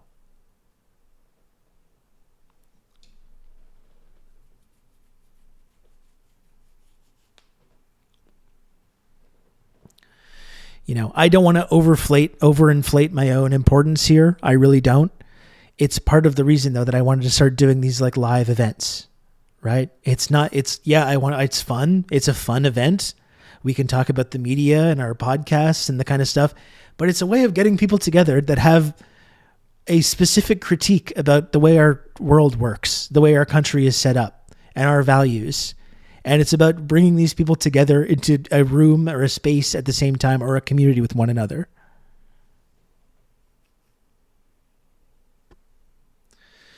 Since they appear to have fucked up the propaganda psyop with the under 45 crowd, I worry they're going to do a massive false flag as a mulligan. I've just been waiting. I'm just waiting, Matt, for the false flag moment to come. It's the Azov, 9/11/2 Azov edition. Probably something along those lines, right?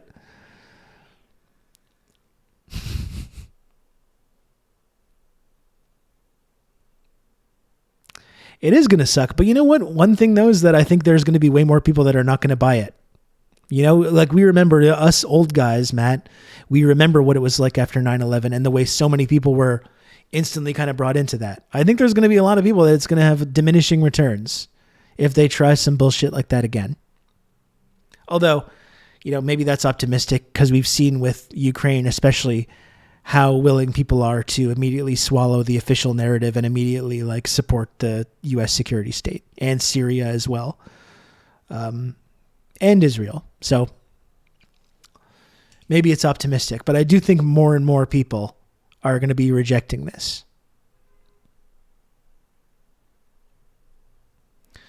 The gaslighting will be so much worse. Well, that's why it's going to be good to have this community, Matt, and the unelectable airwaves community as well.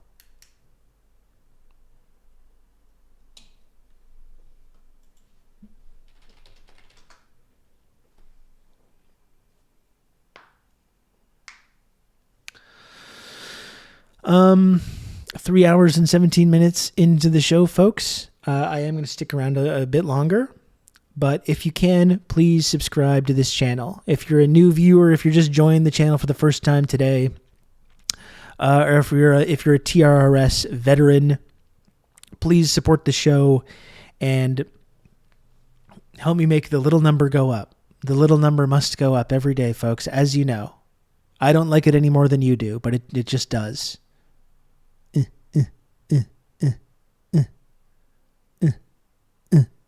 Sometimes I do that and it makes it happen. But if you can, though, please support the show. Please subscribe to the program. Gift subs, subscribe, Prime sub, bits, whatever you can do. It all helps a lot.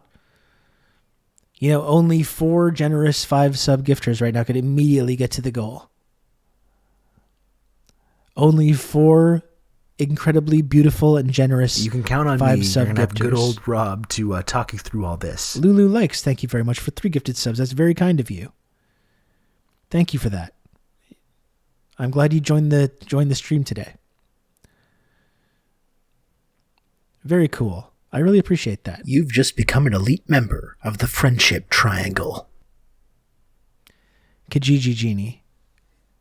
There we go. Thank you for the 5 gifted subs. Kijiji Genie. Very kind of you. I really appreciate that. Thank you.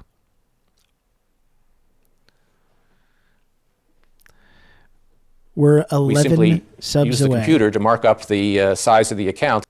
All I have. You keep me sane. Thank you, Godzone Drunk. I really appreciate that. Thanks for the 300 bits. Very kind of you. You can count on me. You're going to have good old Rob to talk you through all this. And thank you, Ben, for the gifted sub to our new friend, Lulu Likes. Thank you for that. We're 10 subs away from the goal. We're 10 measly minor subs away from the goal. That's 2 heroic 5 sub gifters, or it's 1 incredibly cool and brave 10 sub gifter, or 10 individual heroes as well. There's all kinds of different ways. There's all kinds of different ways we could do that, you know?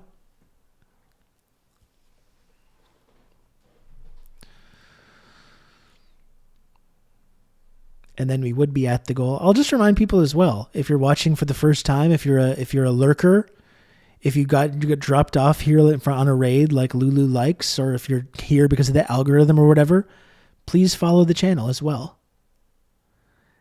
I am 81 followers away from 10K on Twitch, which would be a big milestone. So if you're watching for the first time and you want to support the channel and you don't have disposable income, you could just follow the channel as well. That's super helpful.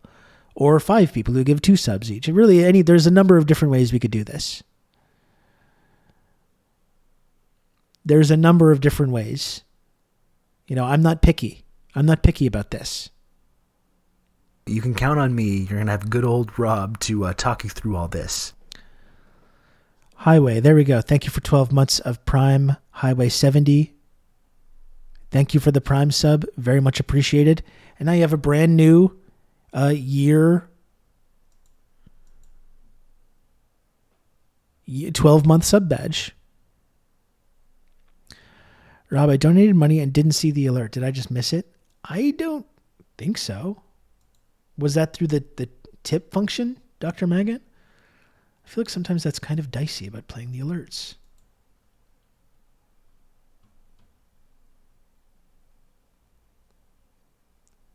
Yeah, it did. I wonder why that didn't play.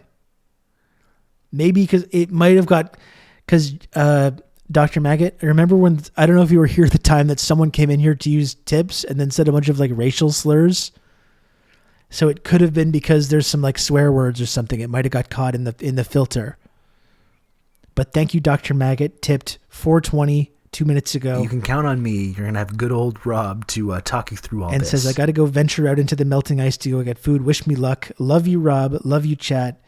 Thanks for helping me not feel insane again. Also, you must count this one number on the counter. Thank you, Dr. Maggot. That's very kind of you. Thank you for that. And you also said, fuck Jeff... Fuck Beth Jesus. Thank you, Dr. Maggot. I really appreciate it. And thank you, Eigenbat, as well for the gifted sub. Thank you, Eigenbat. Only 8 to go. Only 8 little bitty subs to go. How exciting that is. How exciting. You can count on me. You're going to have good old Rob to talk you through all this. And Dr. Maggot, look at that. Thank you for gifting a sub to Nixon Plumber.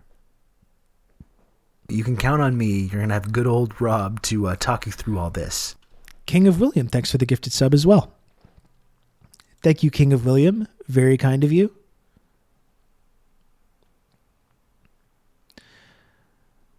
Only 6 little subs to go. Amazing. Absolutely amazing. I'm really looking forward to the show that we did. It would be really cool to see that. It's funny because like every, you know, I hosted the show with Paris Marks and Nashua, and both of them just looked great. They both just looked fantastic. And I feel like I looked cool. I wore like a Canadian tuxedo. I liked my outfit.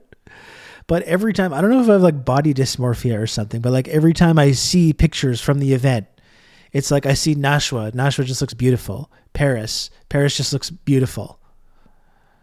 And then you see me and I'm like, just making the worst faces. Just look like shit. Just look like a gnome. I look like a gnome.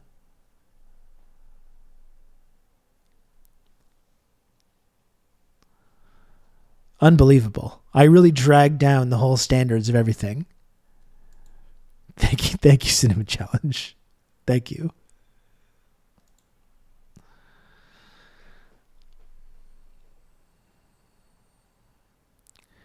How do you enjoy the rest of For All Mankind? I still haven't watched it. I weirdly like watched the whole thing in like a few weeks and then haven't watched the new season. Last metal show I went to, I wore a Canadian tuxedo and it got a lot of compliments. Always a good look. It is a good look. I love that look.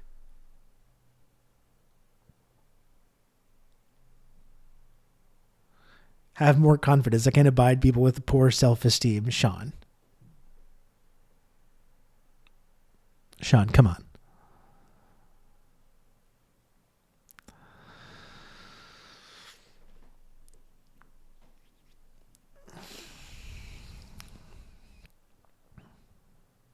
It's part of your political appeal. You're one of us. Well, I guess like since you're all beautiful and handsome as well, I guess that does mean that I am also beautiful and handsome. Does that mean jeans and denim jacket over a Rush concert tee? No, it was over a flannel shirt. It was over a flannel shirt.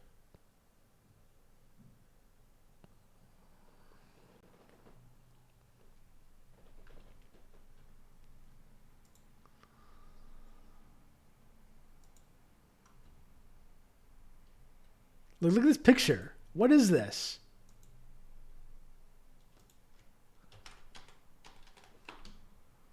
Is this going to work?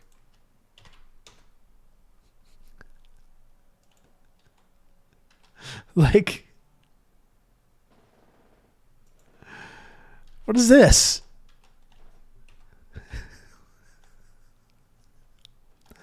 I'm having fun.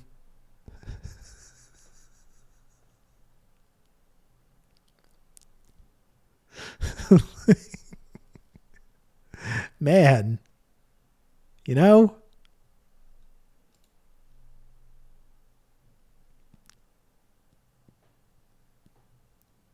come on now.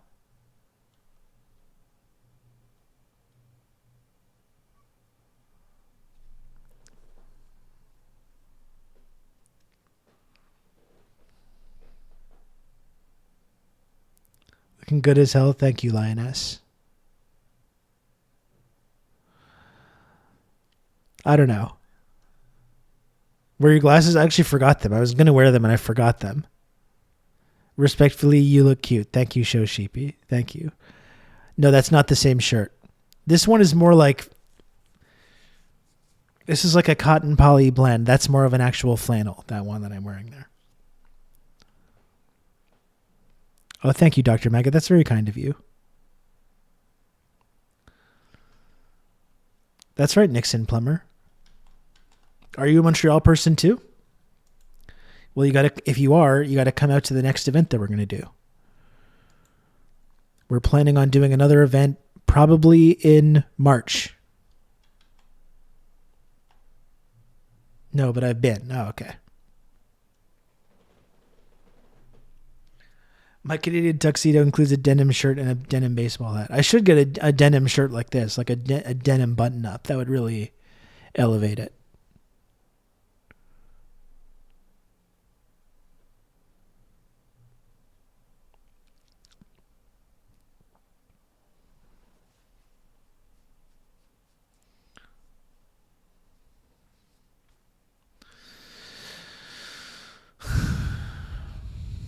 Folks, we're 6 measly subs away. 6 measly subs away from the sub goal. Who's the brave hero that's going to step to the plate and subscribe to this program?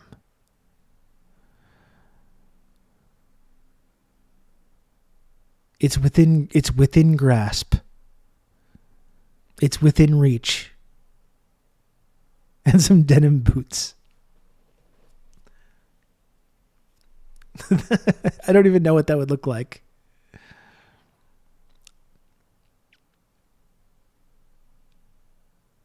There's denim glasses. I just wear a full denim gimp suit. How about that? Like the full mask and everything. It's all denim. How about that? How about that if I just wore a full denim gimp suit the next time I went out in public to did one of these things?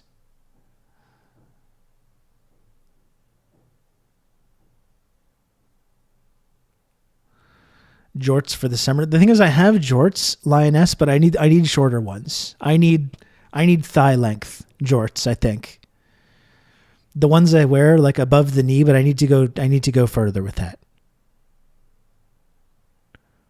I need some Daisy Dukes. I think it's true.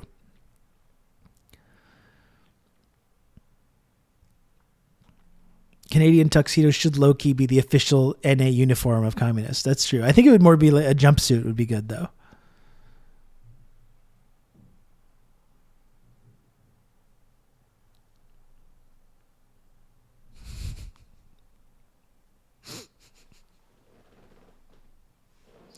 Bring out the gimp. God, that's still just so creepy. That is still so creepy.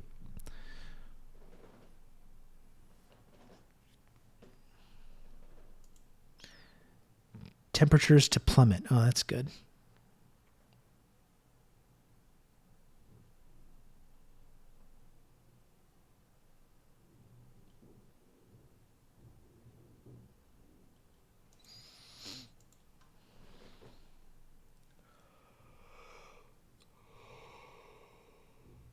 Ugh.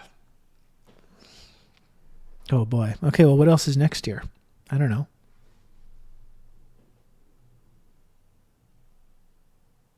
What are we doing for the rest of the day? Are we just talking about jorts? Every individual has creative goals, but most times it will not line up exactly with what the audience enjoys, even if it is, let's say, sitting in front of a camera talking about jorts. It may be hard to find value in that, but there's undoubtedly value there, and it's entirely too easy to forget that. So true, Dr. Maggot. Dr. Maggot, I have a personal question, though. Are you now just stalling so you don't have to go outside in the ice and snow? Are you stalling right now? Are you Joseph Stalin?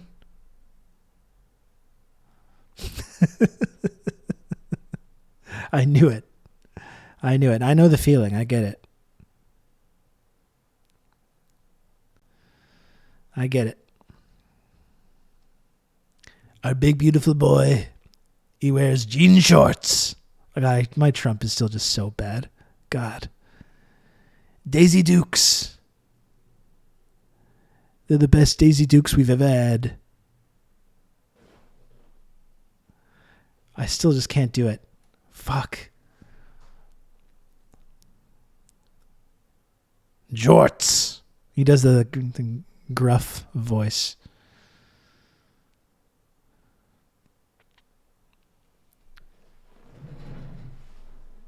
Oh.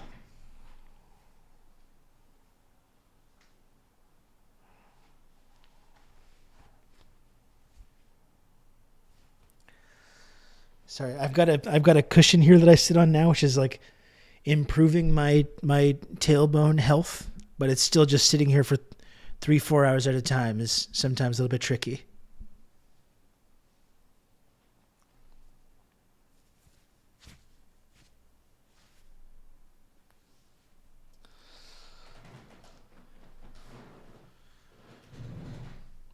Yeah, I do think I'm going to get going, folks. I'm going to get going soon. Okay? Thanks for hanging out with me today. We still got 5 subs to go. 6 subs to go. I can't stick around too much longer though, because it's getting late. I got to do a podcast in at 7. I should go to the grocery store and get something to make for supper too. My kitchen, fridge situation right now is extremely dire. No, I did not do my yoga today. I'm failing already. I'm failing all my self-care. If you looked at my fridge right now, it's really like college student, like really grim situation in there. I got to do a podcast as Rob's. I got to go return a video. I got to return some videotapes.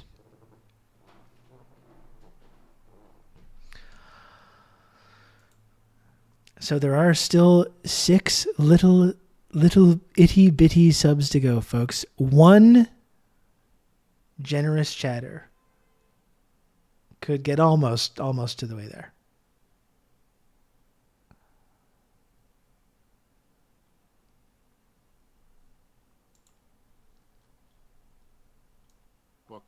thing for this. Oh, yeah, you could have read it. Oh, Did you just catch a fish? Oh. Channel Oh. 35 inches. Yeah, it's Nice. basically just find the little like. Just looking at it for some people to schools of fish, and then when they raid bite, here. press the Get 'em. Just thinking about raiding the I had like a channel maybe.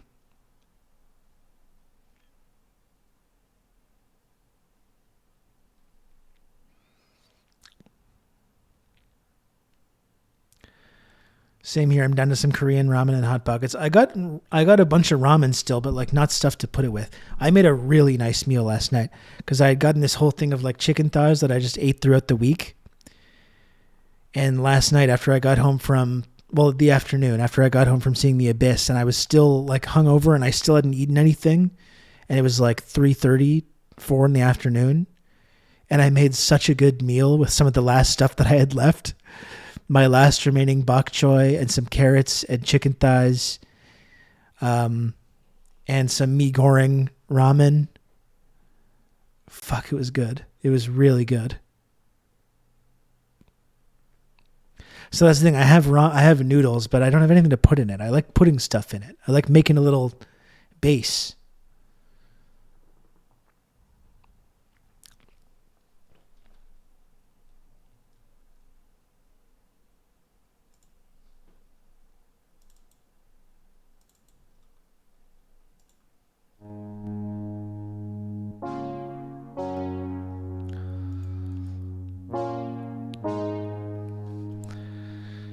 I know I need to get on the Costco chicken train. I think having access to the hot dogs and a $5 rotisserie chicken would probably change my lifestyle for the better, honestly.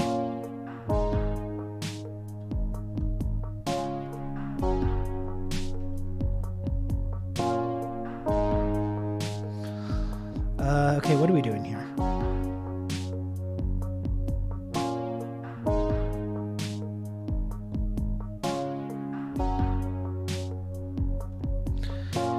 Yeah, I gotta get going. I gotta go. There's still time. There's not a Costco near me, no. It's like a whole drive thing you have to do.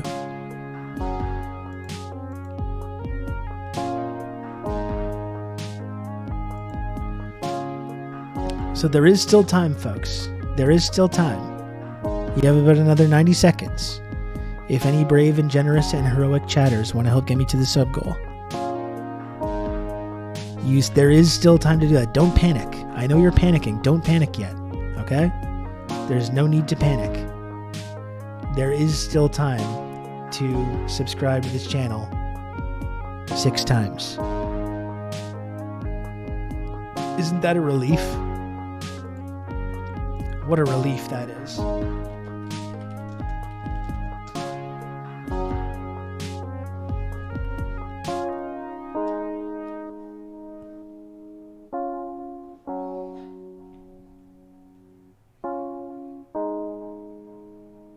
Did you get my tip donation sub? But it's not a sub though. But you did gift a sub, which I really appreciate. But tips and subs are just different things. They have different values. Don't ask me to explain it. I genuinely don't understand how this website works. In all seriousness, as someone that makes a living from like Twitch payouts, that's my primary source of income. I genuinely have no idea on a month-to-month basis how much it's going to be. Honestly.